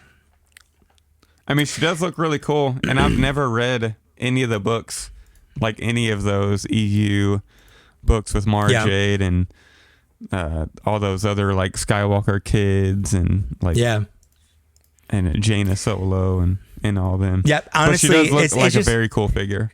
She's one of those figures that's gonna be cool just as a toy, just as a character. Just I'm just gonna say like you do you spend your money how you want, but this is one of those figures that I think if you don't get, will eventually come around and bite you on the ass for not getting. Yeah, that makes sense. All right, and then we're winding down here. We have 4 pipeline reveals. Now this is where it gets juicy. Yeah, that's right. So they announced at PulseCon the 20th anniversary of the Clone Wars and how they're going to kind of be focusing on that because they missed the 20th anniversary of Attack of the Clones. And I believe they were blaming the shipping crisis is from the pandemic. They basically blame that on the pandemic, which fair enough, whatever. I'm not going to argue with that, whether it's true or they're just using it as a convenient excuse, but they're making up for it right now with the part that people care about. Yep. Yeah. On these 20th anniversary Clone Wars reveals. So the first one we have is the Clone Wars early season. I think this is like a season 3, Ahsoka Tano or Snips. When she started wearing clothes. Yeah, when she stopped doing that 2-piece, like she's like an 11-year-old wearing like a tube, like a bikini strap thing. Yeah. Come on, Dave Filoni, do better. Tops. Yeah, but this is the best look from, aside from season 7, from the main Clone Wars. I think this is the best Ahsoka look. She's got her 2 green lightsabers, which is great. I think she looks fantastic. So. Obviously we haven't seen the figures because these are pipelines, which means they've just given us a picture of the character, not a picture of the figure. So we have no idea what the figure is going to look like. But assuming they use the right picture of the character for what the figure is going to represent, this is what it is. I'll give you the next reveal because I know this is more of a you youngins prequels thing. Oh yeah, let's go. The Magna Guard. It's a great day when a figure is revealed and you can go on your list of figures that you want made and you can finally remove it. And I didn't, Ahsoka, I've wanted that Clone Wars, like younger Clone Wars Ahsoka for a while, but the Magna Guard is finally coming to Black Series. This needs to sell out. I know it's going to be mainline, but maybe not sell out because mainline, it's hard for mainline figures to sell out. But this needs to sell like crazy because if this sells crazy, that means Hasbro is going to say, you know what? And I think it will. It's a droid and it's from the prequels. Yeah. And I'm in for 2. Exactly. I hope you need at least 2. I hope it's double packed. Your General Grievous. Hasbro, if you're listening to me right now, if you're listening to this, you got to double pack this. You just got it. You got to double pack it. Yeah, it's an easy choice to double pack. Easy. Or because you need 2 to stand next to Grievous. Too. You need Grievous and you need at least 2 of these guys. Yeah. So if this sells like crazy, Hasbro's going to say, wow, we need to make more Revenge of the Sith. Let's do it. Let's go all in on Revenge of the Sith finally. They could have done it whenever there was like, what was it, last year when there was really no Star Wars stuff coming out? So 2005 is the 20th anniversary. 2025 is the 20th anniversary of Revenge of the Sith. I don't want to wait that long. I don't want to wait that long for Revenge of the Sith. Go all in now. And then go all in on 2023 or 2024, and then you can re-release it. You want nothing but Revenge of the Sith. I want nothing but... I don't want to see another Andor figure. I don't want to see another Mandalorian figure. I don't want to see another Kenobi figure other than the Ultimax Vader. Go all in on Revenge of the Sith. And then you we can don't have an official it. color for Revenge of the Sith yet. Exactly. This will probably be the first. This will probably be number 1 for Revenge of the Sith. Unless they do some type of special packaging for this. Or make it a Gaming Greats. Yeah, we'll just see. Yeah. So because they did announce this and then you can re-release it in 2005. Yeah. They did announce the Magna Guard for Vintage Collection under the Jedi Survivor line. Yeah. So I don't know if we mentioned it, but the Bastilla Shaw and Darth Malik are also Gaming Greats, but they're part of mainline, just like Jedi Fallen Order Cal Kestis. So that's 3 figures that are like new sculpts that are Gaming Greats that aren't GameStop exclusive that are going to be part of the mainline. I find that interesting. Yeah. Yeah, so Magna Guard could be part of that. Magna Guard could be number 1 or an early number, and whenever they get around to Revenge of the Sith, I'm here for it. Revenge of the Sith is my favorite of the prequels, easily by far, and I definitely love the look of the figures here. So definitely want that. And then to go along with that, we have Phase 2 Clone Trooper, which again, way overdue. Finally, we get a blank Phase 2 clone. A blank Phase 2 Clone Trooper on a new Clone Trooper body. So yeah, that's great. They could also double pack this one, and it would be a great choice as well. So hopefully, honestly, you could buy a whole case if of they're in the same. these. Yeah, exactly. Yeah, for sure. And then lastly, we have the season 2 Bad Batch Omega, which we knew was coming. Bad Batch isn't out yet. Omega, she's like one of those characters that we talked about. It's like an obligation. Like, I'm going to get her to fill out my Bad Batch. I like Bad Batch. But the wife's popping in. I see that. I was going to say hi, but I was talking. I didn't tell her we were doing this little ad-in, so... I didn't tell my wife either. I just started doing it. I'm like, I'm an adult. I can record a podcast whenever I want. Yeah. Anyways, season 2. It's time for the boys right now. That's right. This is boy time. Anyways, season 2 Bad Batch would make a fine. It's fine. Yeah, it's fine. We know they're going to do it. It's a main character. Yeah. They're probably going to redo most of the crew. They're going to redo all of them. Yeah, 100%. Hopefully they do the ones that are pricey at least, like Hunter and Crosshair. I think Crosshair is the biggest one right now. Yeah. But who knows? Because season 2 Crosshair, we don't know what's going on there. Yeah, so, true. Yeah. So anyway, and they've already done 2 Crosshairs anyways. They did the Walmart exclusive. That's true. And you can still buy the Walmart exclusive one. Yeah. Like it's still there. Anyways, that's it. That was Comic-Con London Pipeline. Crazy, huh? Yeah, that's I'm glad that we were able to do this little add-in for the show. Yeah, me too. You hadn't released it yet. So I was waiting on the artwork before I released it, and I figured, you know what, just in case, I'll hold off.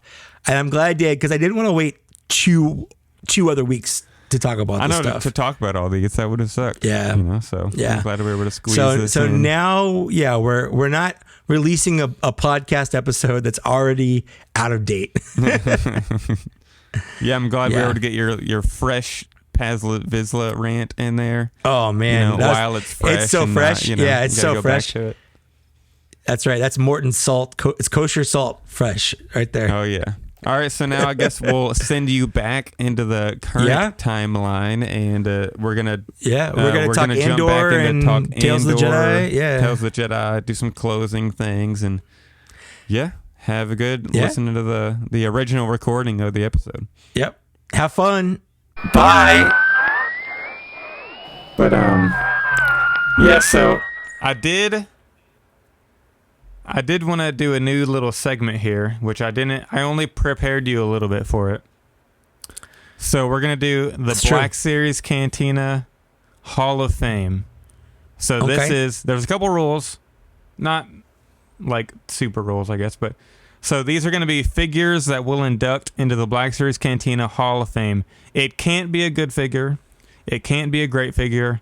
It has to exceed that by a lot. It has to be a Hall of Fame level tier figure. And the rules are, I'll present it just whenever it comes up. It doesn't have to be every show. It doesn't have to be, just any time you think of one.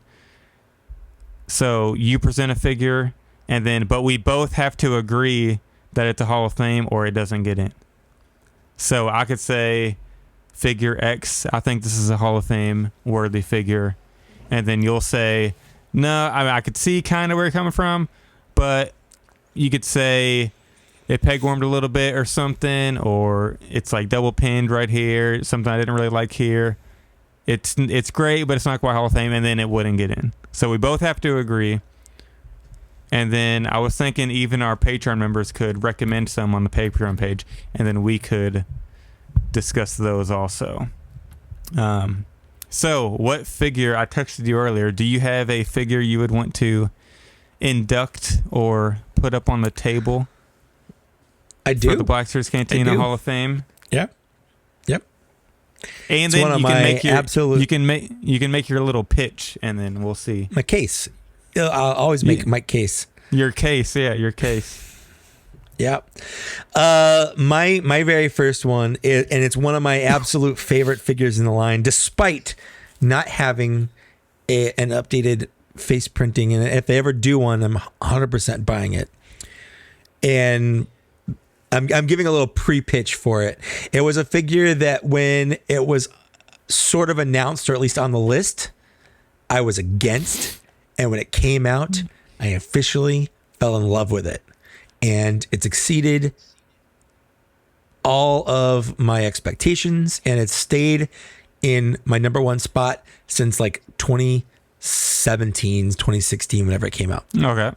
And that is Jaina Solo.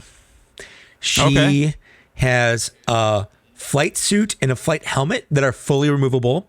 So you can have her in like an X-Wing pilot outfit or not, if you want to. She has a great, cool looking lightsaber with a purple blade. She has a blaster that fits really well in a holster.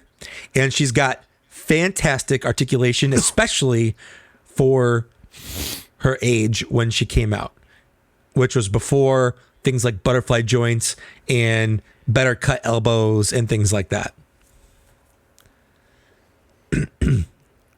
I take your I personally don't have that figure, but I'm going to take your word for it, and I've heard other people say great things about it, so I'll accept it. I'll accept your argument there.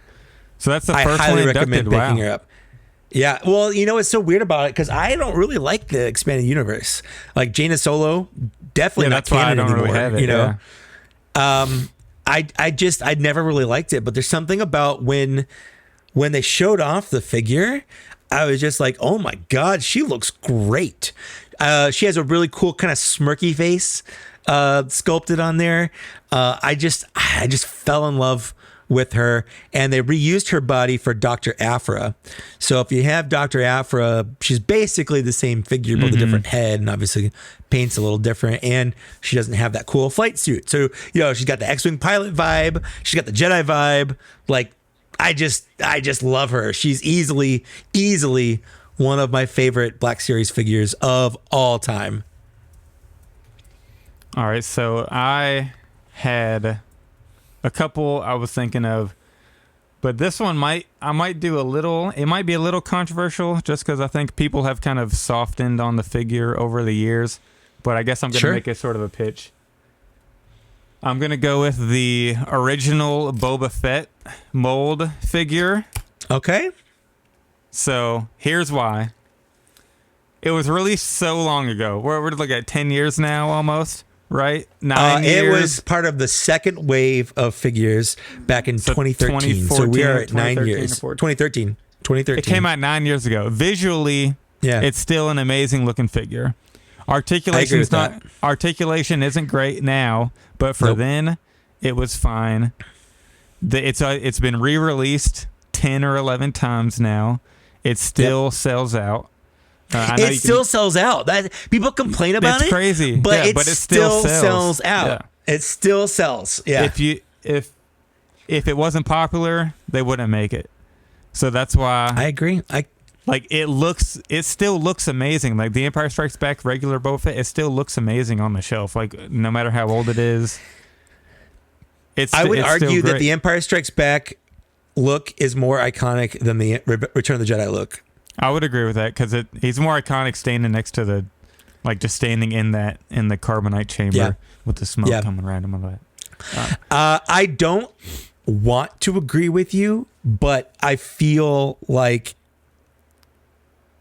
it's true, all of it. Yeah, exactly. Yeah. So all right. So I figured he's been released so many times. People buy him up every time. They're going to continue to buy him up every time.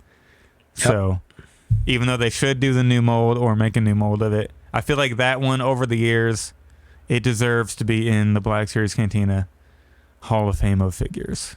That's our first two figures inducted. Those are our first two. Into the Black Series Cantina Hall of Fame. Jaina Solo. Gold stars. And I wasn't Boba expecting Fett. you to pull out Jaina Solo like that. I wanted a deep cut. That's a good deep cut. But you know what? Like, she legitimately is one of my top figures in the entire line. If I were to do a top 10, she'd be in my top 3, no problem. And it says a lot considering she doesn't have face printing. She came out so long ago. She's not canon. That's just how good of an action figure she is, which to me has more weight than, oh, I like the movie she's from or anything like that. Like, I care more about the toy than what the toy represents, I guess. Yeah. That's a good point there. I don't have really any. I guess the only expanded universe figure I have are from like KOTOR. Not really. Sure, like just like weapons and stuff. Stuff that's not canon anymore, but but still really cool on the shelf and all that. And I got the Zalbar, got them for cheap or whatever. So, but I'm ready to talk some Star Wars media. Yeah, so if you guys are not caught up on Andor and don't want to be spoiled, or if you haven't watched Tales of the Jedi yet, first of all, it's only 6 episodes long. Those episodes are like max 19 minutes. Most of them are 16, 17 minutes. Stop listening to this right now. One of them was 12. Go watch them. Yeah, go watch those. They are excellent. Great. They're excellent. Even the worst one is still pretty good. Interesting watch. Yeah, it's still pretty good. I'm excited to see. Do you want to go ahead and talk about Tales of the Jedi before Andor? No, let's get Andor out. No, let's get Andor out, and we'll finish off with Tales of the Jedi. Okay. Yeah, Andor. So episode was it Andor? 8? It was the most recent one. Episode 8. Where he is in. What do you think about that prison that he's in? Well, yeah, we actually haven't talked about Andor in like 3 episodes. Yeah, that's true. Yeah, so I don't think we talked about the actual heist, which was a fantastic episode. Probably the best episode of the entire show so far. It was just a really interesting, very tense heist of seeing everyone working together, doing their plan. You got the 2 girls doing like they're doing their diving water thing, climbing up, sabotaging the communications and stuff. You got the team dressed as the Imperial guys breaking into the base. The whole thing was just really, really well done. The stakes felt real. Like the only one we knew that was safe was Andor because he's in Rogue One. Left the entire other company is like, who's gonna make it out? I kind of, from spending so much time with these people, I kind of care about them now.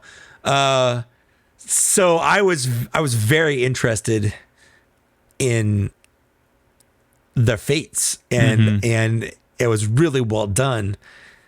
What did you think? Yeah, and it had to be because of could you imagine if all the time we spent with those characters building up that heist and it didn't deliver? You know? Oh, yeah, Could you that's true. imagine Yeah. how that would have been? Yeah. It's like, oh, we did all these episodes talking about what's going to happen, showing them training for it, like walking in the line and all that, marching, practicing their march, and talking about how they're going to escape. And, oh, you need somebody to fly the ship. You can't fly, blah, blah, blah. Like, and if it didn't, and then they're talking about the what's the event called? The Eye or something? The Eye. Eye. Like, the Eye was gorgeous. Deliver, and it delivered. Yeah. The heist delivered. The It visuals delivered. Yeah. Yeah. Like, you know what I love? I love the small it. moments. Like when the two girls were waiting to do their thing and the troopers were walking by and one of them came by and started taking a piss. And that was funny. Yeah, that was funny. Like it was just it's not meant to be funny. It's very tense because like, are they going to get discovered? Like this guy just randomly happened to walk over to pee right where they're hiding, you know? So it was just things you don't really see in Star Wars usually. Exactly. You know? Little details that are usually glossed over. Andor's doing a good job of showing what happens, like the logistics just in daily life, you know. Exactly. Just showing what happens and so in daily life. They're there. They were there to steal the payroll, the money for that entire sector. So they had tons of money. The Unabomber manifesto guy got crushed by a pallet of them, which sucks. He went out a little hero though. Yeah, it was. He went out a hero. The whole pull up or whatever he kept doing, the hire. Yeah. It was great, but it was sad to see him go. The doctor that tried to repair him, like Dr. with the forearms. His name is Dr. Quadpaw. Is that really his name? It's literally his name, Dr. Quadpaw. Is that like Dr. Mandibles from from Mandalorian? Like with the I don't know. Yeah. But I want a figure of him. Like he's toyetic as fuck. Yeah, he is. He is really. Yeah. Put some lightsabers in his hands, make him kind of a Grievous guy. Have him and Rio Durant and Grievous on a team. Jeez. And then when we get and then when we get Pong Krell, we can have like the forearm dudes, put them in with Goro. There you go. Yeah, there you go. They each got forearms. So that was a great episode. I love at the end the betrayal of that random guy. The other member. He's like, yeah, I'm not in this for the revolution. I'm just in it for some money. Like that was interesting. That Andor was just great. like, Andor's like, screw you. He just shot him dead. That was cool. The episode after that, a little aftermath, like nothing really happened in it, but it was still it's interesting to see and follow exactly what they do and live with the ramifications of what they did. And now we're seeing how it's affecting the larger, not rebellion, but how it's going to kind of come together. And this was like almost a starting point for all the different cells maybe to come. Like they're realizing that they can actually make a difference now. And well, because like in Rebels, in Star Wars Rebels, for most of the show, they are a rebel cell, but they're like 5 people, 5-6 person cell, and that's them. And it's not until like the end of season 3 and 4 where they start to coalesce into more of a unified rebel alliance. They're actually it's the alliance part of Rebel Alliance. Because you can't have an alliance if everyone was always together from the start. And what I love about Andor, especially in this most recent episode with Saw in it, which by the way, we have to get Saw. We have to get this version of Saw. But he listed all the different groups and how he doesn't like all those different groups. Like he doesn't want to work with all these different groups, even though they have the same goal. Like he doesn't like separatists because he fought against the separatists in the Clone Wars. Like they were his enemies in the Clone Wars. They killed his sister in the Clone Wars, so there's still that animosity, even though they are working towards the same goal. So it's very interesting, all the different kind of dynamics. Whatever's happening with Mon Mothma, they're trying to get the money, and she's setting up shill charities and things like this. It's all fascinating to watch.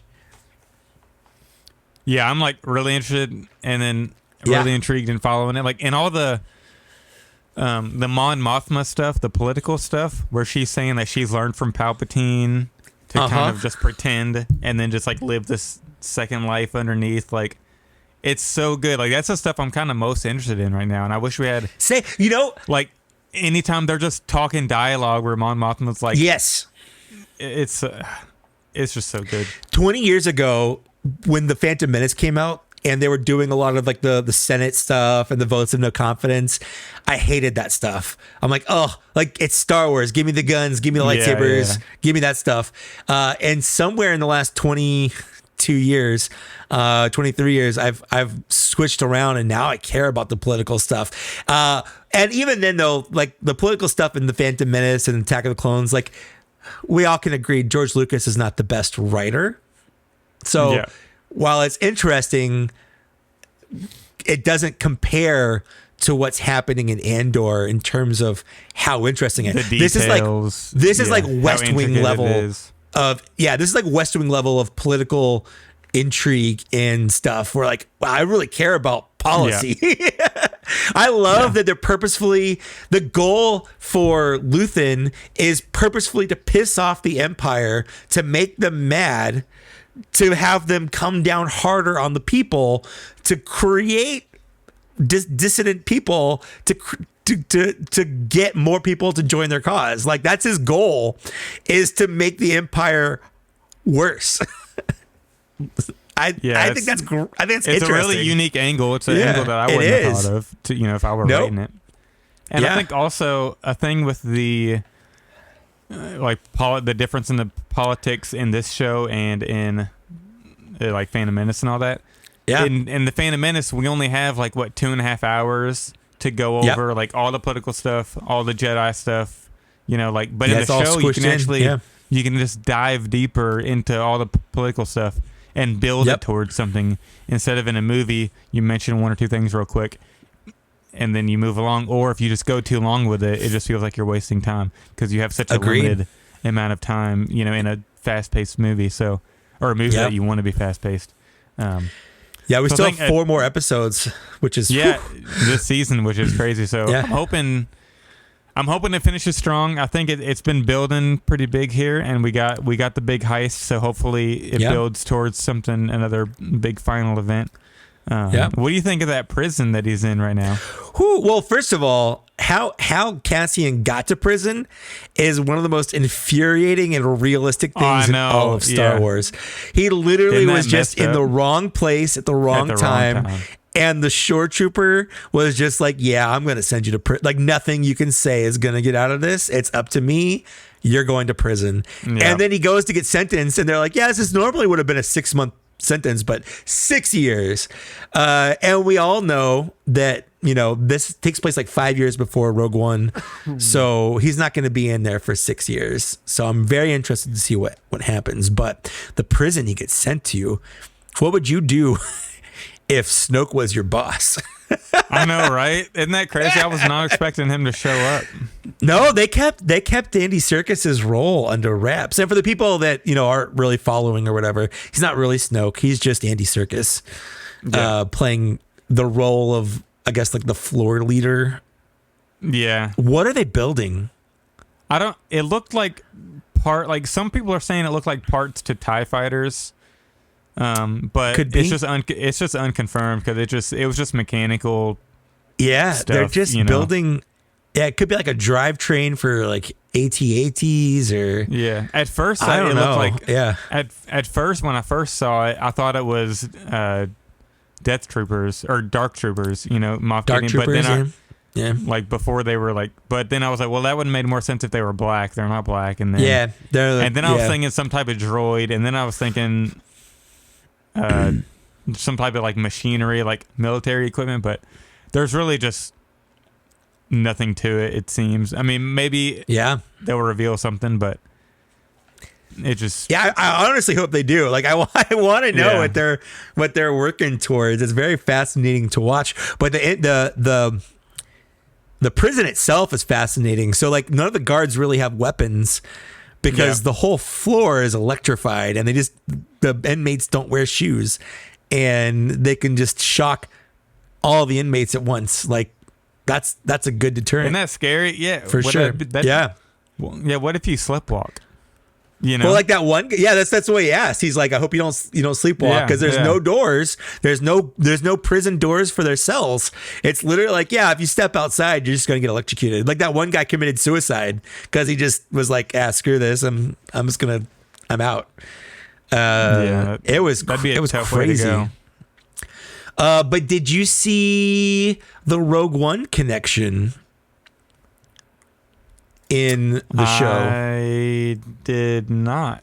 Unless you're talking about K2. No. Well, there was the security droid, but we don't know. There was a ton of those guys.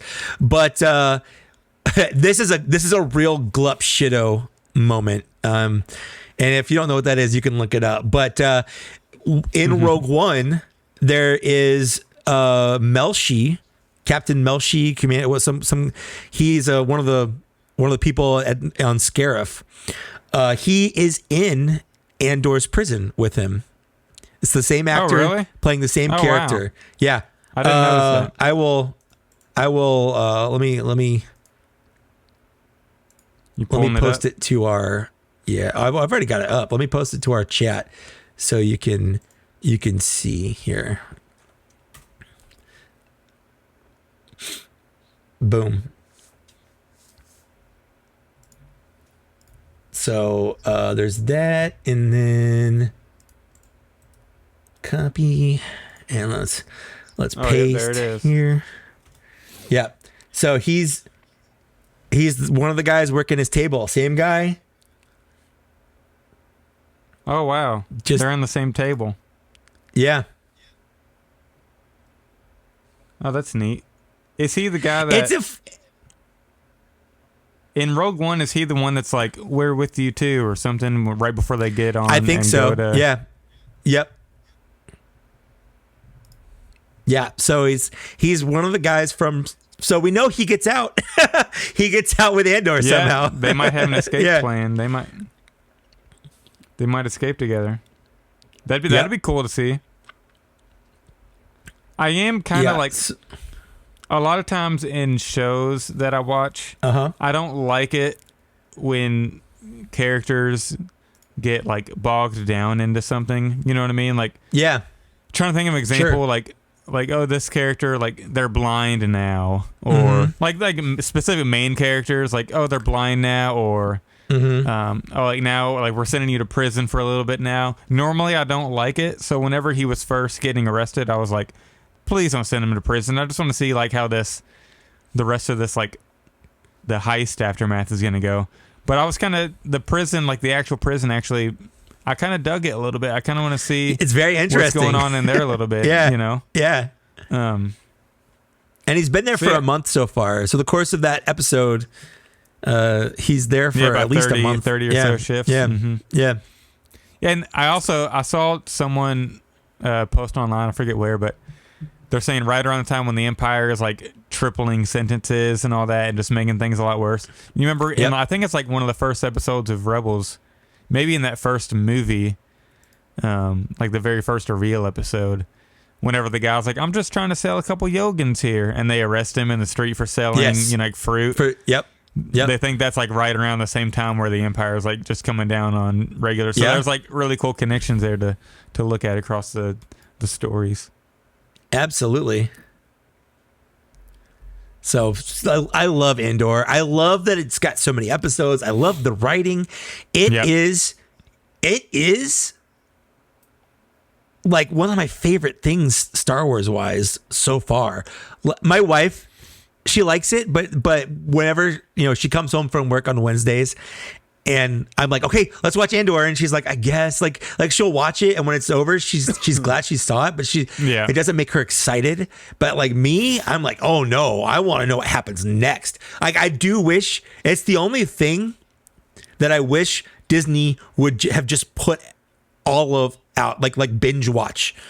I don't normally like the binge watch method, but with this, I'm like, I just want to see it all. Like, more than any other show they've done, more than Mando, more than Obi-Wan, more than Book of Boba Fett. Like I want the whole story. I just want to see it. Yeah. See, I'm still on the camp that I would rather sit and wait with it for a week, because especially in this show, if you think about it, like there's so much dialogue to dissect that if you watch it, you're right. If you watch it, because normally with like Mandalorian, I would watch it Wednesday when it comes out or whatever day it comes out, and then like halfway until the week, I would rewatch the episode. You know, so like with this show, like if you rewatch it before the next one comes out, there's like a lot more dialogue, and you'll understand, you know, even more. Absolutely. And we didn't even talk about Lauren. Yeah, I can't believe it was such a low key cameo. Yeah, and I'm glad it wasn't even just a cameo. He had like a full little speech there for a minute. He has a great speech, and he's in the most recent episode again. Like, and we knew, like, you know, if they're doing ISB, Lauren's going to be in it. Like, he's the head of the ISB. He wears the white in A New Hope. Yeah, in A New Hope. Yep. And so the people that aren't in the know, he's in Clone Wars. He was Anakin's, like, what was he? He was like he was basically just the guy General in the Admiral. Ship. General. Yeah, he was the non-clone guy in the ship. I think he was Admiral Yularen. Admiral Yularen. I think that's right. Yeah. So the guy in the ship.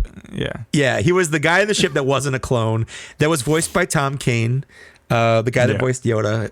He also has the same voice where it's like the recap or like the Clone Wars, like kind of thing. And then he's in A New Hope.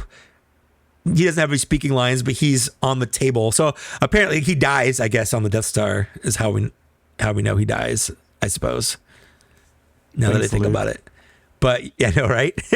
So Luke Skywalker kills Admiral Yularen, and it's just interesting that they took a random guy on a table in scenes in A New Hope, and they like, fleshed him out. Let's flesh him out. Let's round him out as a person. And it's fascinating. Love it. It is. He's in a lot of mediums now. He's in A New Hope, Clone Wars, Rebels, Andor. Yep. Yeah, he's out there. We need a Yularen figure now. We do. Let's get. You know what? And I would take a an Andor version of this. Like, I'd be fine with that. Yeah, I thought it was neat how he said whenever he first walks in the room and he's like revealed, he mentions he spoke directly to Emperor Palpatine. Yep. And I thought that was neat because of how low key Palpatine is during this time, you know. So the fact that he has direct contact with him, you know, it shows that how high ranking he like actually is. You know? Yeah, and you know, it makes sense why he's in that room in the Death Star. We're not going to see Palpatine in the show. I'd be very surprised if we saw Palpatine in the show. I think I think it'd be cool if there's a big Senate meeting and he's in the middle, like, and he's finishing making a speech or something. But I don't think we need to like focus on him. You know what I mean? Right. Yeah, I would be okay if he wasn't ever in the show. Like, I just don't think we need it. You know? I don't think we need it. But if we do see him, I think it'd be I'm not going to hate it. Yeah. Yeah, I think it'd be cool to see his political side a little further. Sure. Rather than his, like what does his Sith side? Yeah. Because after like episode 3, because we see a little bit in episode 3, but mostly in Phantom Menace, it's like we don't get a lot of his politics anymore. So I think it'd be cool to see him implement some of his policies like to the Senate or announce them to the Senate, and then but you're seeing it from Mon Mothma's point of view, rather than how in the movies we would see it from Palpatine's point of view, you know. So it'd be cool to see the scene where he dissolves the Imperial Senate.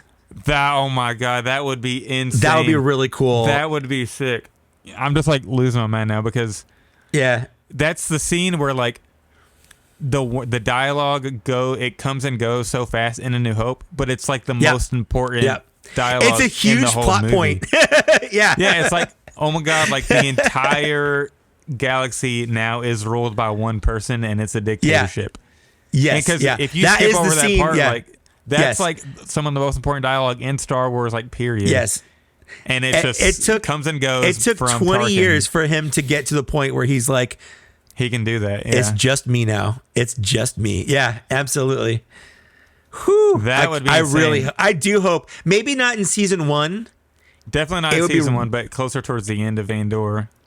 it would be really cool if in season 2 we somehow got to see that happen. Yeah, it would but be maybe really cool. we could also see him lay some groundwork for that now. You know, or what that, I mean? or that. Yeah, that'd be cool too. If they want to pop him in and do some political stuff. I'm here for it. You know, I don't need it because it's an Andor. It's more of a grounded show. Yep. But I feel like we could squeeze some Palpatine politics in there. I think they could squeeze it in there and still make it grounded. I really think they could. Yeah. Yeah. I think they could do it because if you're a Lucasfilm, you would kind of want to like, hey, can we squeeze in, a little Palpatine here? And you're right. It would be cool to see Palpatine as more of the political person rather than the evil Sith Lord. Yeah. Like, don't show us Vader. We don't have to see Vader. We don't even have to see Tarkin. Like just give us Palpatine sending emails in a meeting. Yeah. Yeah. Yeah. Have him slacking his. I'm here for that. Absolutely. Let's do it. I'm here for that. Well, I think that's all we can wring out of Andor. Yeah, I think I'm ready to talk Tales of the Jedi. Me too. I'm super excited to talk Tales of the Jedi. So this is a complete opposite of Andor. I need so many figures from this show. Oh, absolutely. I'm right there with you, man. We need Yaddle. That's the number one. We need Blackbeard Count Dooku. What's up with blue hair Dooku? What's up with blue hair Dooku? Blue hair? What do you mean blue hair Dooku? In the first episode where he's with young Qui-Gon, with the senator's son or whatever, like he's just straight up got blue hair. Does he? I thought it was just black. Absolutely no. Go look at it again at some point. All right, yeah, I'm gonna look at it right now. I'm looking at it right now. But you're right. Like, there's what I love about this is while there wasn't any kind of real watch order, it definitely progresses through a timeline, kind of half following Ahsoka and half following Dooku. And Dooku was super interesting. All of the episodes. I need more. Yeah. I need that. Oh man. I need that to go.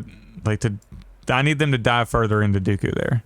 It was so interesting to see all the Dooku episode 4 because the whole thing takes place over the course of the Phantom Menace. Like seeing him deleting Kamino from the archives that far back.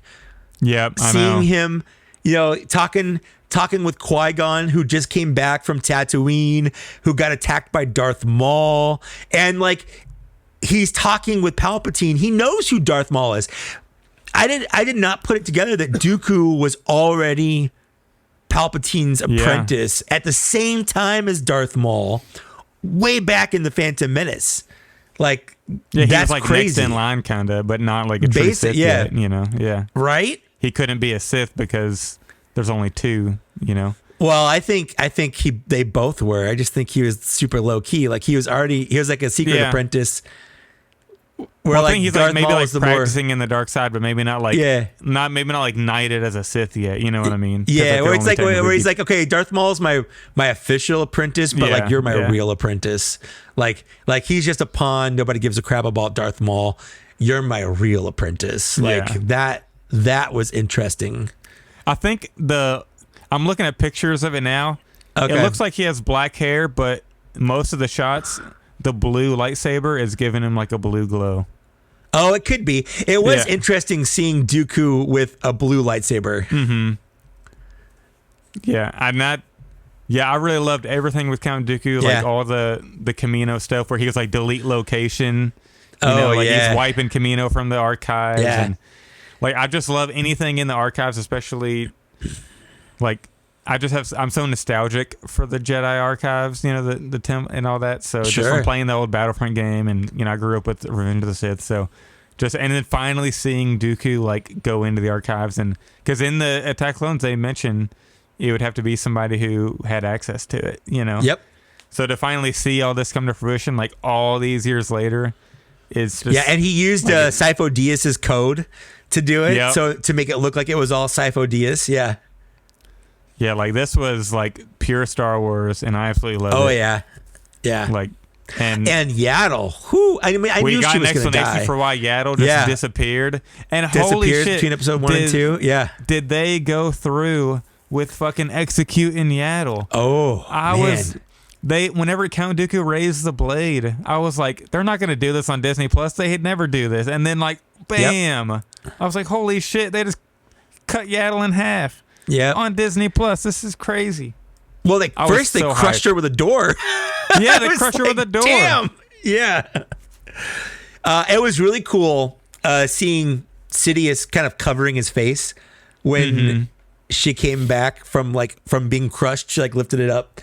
And he's like, "Oh crap! Like I don't want her to see me just in case something happens." Yeah, that whole thing was super, super interesting, super, super well done. Yeah, and the fact that like with Count Dooku in the middle, and then with like the evil on one side and Yaddle on the other, and he's like kind of has that internal, and then he just chooses a side right there, and he's full-fledged Sith at that point. Once he executes Yaddle, it was like amazing, and I really loved. Because I've always thought that, and the Clone Wars, I feel like kind of undid this a little bit because he's a little more evil in the cartoon, which I guess you can say that might be a little caricatured, you know, like sure. What's the word I'm trying to think of? Like, but anyways.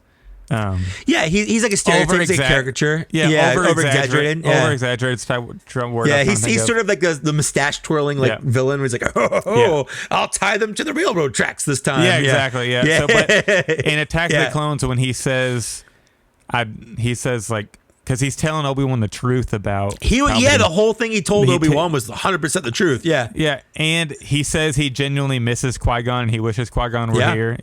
I feel like and you could tell. Yeah, I feel like he's actually genuine in that moment. You know, he's actually trying to be kind of doing what he thinks is right. You know, so part of me feels like I really loved seeing him like after Qui-Gon dies. He's like genuinely upset and mad. He's staring at the tree. You know, and then he goes to Palpatine and says, "You took it too far. Like this should not have happened." Because he's like, and then when he's saying he's not going to go to Qui-Gon's funeral, you know, like. I just love seeing the emotion from Count Dooku in all this and what led him to the dark side. Yep. It was fabulous. It was all it was great. Yeah. Were pure like couldn't get better. And even I the just one want more now. Even the one with Mace Windu where that we get to see how Mace Windu got his seat on the Jedi Council and how that kind of rubbed Dooku the wrong way and kind of pissed him off like Oh, it was fascinating. Throughout the 3 episodes where he shows his dark tendencies, like he's choking out the senator, and then the senator has to stop him, and like he just shows these dark tendencies throughout the whole like he's all the episodes. He's very reminiscent of Anakin Skywalker. Yeah, he is. And, like he wants to do the right thing. He's not afraid to do it by force. He shows his emotion really easily. Like he sees the corruption. Like he you know, especially in that first one where he's like, I don't blame anyone for, you know, kidnapping the senator's son. Even the senator's son's like, this sucks. Like, you know, like the whole thing was fascinating. It's almost like the complete opposite of Mace Windu. Like Mace Windu is like, we're gonna follow the rules, and I'm blinded by like the Jedi. The Jedi are doing. He even no says that. What. Yeah, exactly. Like it's both great and infuriating that you follow the rules so much. Yeah. Yeah. So like, it was a great 3 episodes. I wish we could get that story a little fleshed out more in its own series. You know? Yeah, I wish the episodes were a little longer, like full episodes, like full 22-minute episodes or something. Well, I am glad that first Ahsoka episode wasn't longer. Yeah, you know, the Ahsoka ones were definitely the weaker ones. The first one was fine. They used the same Grogu Baby Yoda voices for Baby Ahsoka. Oh, did they? I didn't notice that. Yeah, it's 100%. If you go watch it, it's the same cooing noises and stuff like that. I didn't think it was necessary to see. It would have been cooler to show like how Plo Koon found Ahsoka. Exactly. That's what I thought it was. That's what I thought it was going to be in the trailer. Yeah. I'm just going to say it. The first episode was boring. Like it was boring. It was cool. Like the visuals are cool. The story was neat. It was beautiful. Yeah. It was the animation's gorgeous. The visuals of it were fabulous. Yeah. But it was just a boring story. Like she goes out or she's born. She goes out for her like first hunt, learns about death. Like it's an important lesson. She they gets a threat with the lion tiger thing, the saber tooth, monster, and then connects with it how Ezra kind of does, and then comes back, and then it ends. It's like, and then you find out she's a Jedi. Cool. Like, yeah. Great. It could have been better, like especially with how deep rooted in the Star Wars story that the Dooku stories were, the 3. Yep. If we could have spent 20 minutes more with that, or how Plo Koon found Ahsoka or something. Yep. Or something a little. But I mean, I guess it was only 20 minutes. It's not a big deal, but it was just definitely wasn't the best of the visually stunning. Otherwise, didn't care for it. No, it is easily the weakest episode for sure. The other 2 Ahsoka episodes they're neat, like the one where Anakin's trying to train her by having the 501st basically just take point blank pot shots at her, which explains how she was so good at dodging them, I guess, both in season 5 when she was running away from clone troopers, and then also it was really cool harkening back to the end of season 7, showing them go in to that kind of final battle. That was interesting. Cool. I liked. It was neat. It was neat seeing a young Kanan, young Caleb Doom. Yeah, that was neat. I liked the transition whenever they knocked her out, and she got up, and it was from in season 7. I thought that was really cool. Yeah. And then it that was ending good. with like them talking about the training, which was really, and it was cool to see those characters again. Yep. It almost feels like they did this just to have that moment, like to bring the actors back, the voice actors back. Probably. I mean, it maybe could be. One last time. Maybe not one last time. But I hope we get more still of have these. Ashley Eckstein doing the voice of Ahsoka in cartoons, and then Rosario Dawson does live action. Like, I'm fine with that division, I guess. I think it's perfect. Yep. I think it's awesome. I want season 2. I want them to dive deeper into Count Dooku's turn. Maybe we can get some Darth Maul, like Phantom Menace era stuff, like pre-Phantom Menace. I think would be neat. That could be cool. No more baby stories about what they do to find out they're Force sensitive. Just Yeah, I wouldn't mind if they dove into more like Asajj Ventress, or if they figured out a way to animate the Dark Disciple story that's Asajj Ventress dies in that, and that's a canon book, and it has to do with like Quinlan Voss and stuff. Yeah, I was like Quinlan Voss and all that, It'd be cool if they sort of animated that, because the last episode of this one was sort of an adaptation of the Ahsoka book. I was kind of hoping they were going to go a little bit more into that. I was okay with the Inquisitor fight being real fast, and the Inquisitor is another figure I want a figure of the Inquisitor. But I was kind of hoping it would show her taking his lightsaber crystals and making herself new blades, because because she redeems his lightsaber crystals to make her white ones. At least that's how it happened in the book. But I'm pretty sure that fight took place. That was a fight on Ilum. I don't know. It's been so long since I've read that book now. It's all kind of coming together. I know there are people, it was a little retconned. Like they took out a character that was friends with Ahsoka in that. And people are a little upset over that. I get that. And it's not the first time they've retconned that story. They did when they adapted the Maul fight in season 7 of Ahsoka, because that's also in that book. And it's not quite the same. There are some differences, and there are people that are upset about that. I mean, I don't really care, really. It's fine. Yeah, whatever you got to do to make the visuals work and the story work visually, do what you got to do. Exactly. No one's going to... Dave Filoni's making a story. No one's going to walk in. He's not going to accept anyone walking in and say, well, actually, this happened in a book, so you can't put that in your cartoon. Just like it's nothing huge. It's nothing huge. Yeah, the first retcon is like Ahsoka's lightsaber colors. In the book, they're green when she's fighting Maul, but in the show they're blue. Yeah, Anakin gives her blue ones. The blue ones, yeah. Mm-hmm. And it is a little weird that they changed the color. Like, why couldn't they just be green to match? Like, why change that?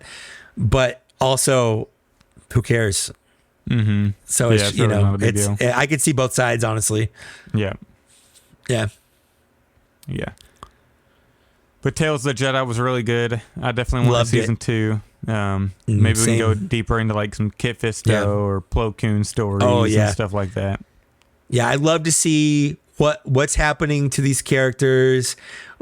How did they get their start? What were they doing during the movie? Mm-hmm. See, like, I love that, Count Dooku was suddenly in episode 2. Like, where did he come from? Yeah. He was a Jedi? We'd never heard of him before. And it kind of explained, he was there. He was just off camera most of the time. Kind of the same where it was kind of neat to see in season 7 of Clone Wars, like why we never saw Ahsoka. Like, what happened to Ahsoka? Yeah. Like, she was there, but what was she doing? So it's fun to see a story that explains what that character's doing when we know other events happening around the same time. So I like stuff like that, and I want more stuff like that. Yeah, whenever Tales of the Jedi was first rumored, before it was announced, I was hoping it was going to be like an actual TV series that was going to take us 3 or 4 or 5 years, an actual tell us stories of the Jedi. But so this was cool. It took about, it was only like 20 minutes max each episode. It's an hour and a half or so. Yeah, it was an hour or so.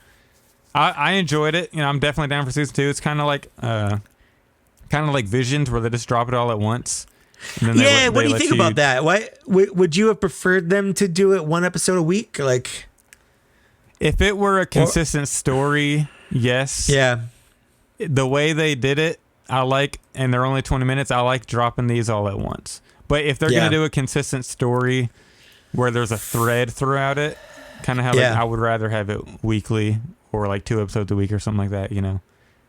Sure. Yeah, but I liked the all-in-one drop for this, since it was like 20-minute episodes. And I was off work Wednesday since I was feeling kind of sick, so I was able to just lay on my couch and watch it. It was nice to have something to watch during the day. Sure. Yeah, we watched it last night. In fact, I think we were supposed to test the stream, which would have made it a lot easier if we had done that last night. For sure. I forgot because I went out to dinner with my wife and her family, and then afterwards I'm like, I gotta watch Star Wars. Like, I just gotta. I can't let Wednesday go by without watching all of Star Wars. Yeah. So, and that was basically, I watched that until it was time to go to bed. So yeah, once we get off here, I'm probably just gonna eat dinner, and honestly, I'm thinking about rewatching episodes 2, 3, and 4 from Tales of the Jedi. They were that good. So they were really good. Yeah, I'm definitely gonna rewatch those as well. Yeah, for sure. Yep. But I think that's going to do it. Big shout out to everybody who joined us. We did 2 hours before the show, just watching that Hasbro stream, which we shouldn't have done. we are at the 4-hour mark on this full stream here. My AirPod died. My right one died. My left one's still on. We got to go before the other one goes. Yeah. I know, right? Mike, what you got? You got any videos? I know you just uploaded your Maldo Crease Mandalorian. I did. One. I uploaded a Maldo Crease. I'm probably going to upload a couple more. I got a bunch of figures, so I'm just going to pop them open. I'm just going to do some quickies. Not full reviews, but just quickie, kind of open them up and talk about my thoughts kind of things. But yeah, I'll work on those this week. Have them up. So, so follow me on my YouTube channel, Mike Case, if you want to see those. I'm also on Instagram, Mike Trusty Sidekick. I'm on the Twitter at Mike Case, and then I'm also on TikTok at Mike Case 82. Awesome, and you can follow me at the Star Wars Black Series on Instagram and TikTok. Also, we really appreciate our Patreon members, and we don't want to do super appreciate. Yeah, we don't want to do any ads on this show, and you can financially support us on Patreon, just $2 a month, $5 a month, however much you want. We're doing giveaways for Patreon members, of course. I've got 2 inbox archive troopers now, or 501st. I said archive troopers. Archive 501st clone troopers. I'm gonna definitely be giving at least one of those away. Like I said, we got more giveaways around the holiday season. We're going to do some giveaways. I got some cool, like just some cheap things to give away, like Aura Sing and this Mandalorian and maybe one of these 187th clones, since I accidentally bought 3 of them. And then, so yeah, just sign up for the Patreon if you want to financially support us. We appreciate it, since we don't have any ads on the show. I think it's like the most annoying thing, listen to a podcast. 100%. Like the whole first minute is like talking about dumb shit, you know. Let's talk about best health or whatever. Yeah. Exactly. And then also, if you want to buy a shirt, you know, I'm wearing this Fine Edition shirt today. If you want a Fine Edition shirt, you can go to my Instagram, and there's in my link tree, I have a link to our merch. Twitter, follow us there at TBS Cantina. Join our Facebook group, Black Series Cantina. We'd appreciate it. There's some pretty good discussion on there. I need to post more over there. I've been in a collector's rut lately, I feel like, with my room's a disaster. No shelving space. All these figures to unbox. Life's been busy, so I haven't really been posting a whole lot. But I'll start being more active on there. And then also, you can email us, blackseriescantina@gmail.com. But that's all I got. And stay tuned for our next episode in 2 weeks. Yep. We'll see you then. Absolutely. Bye.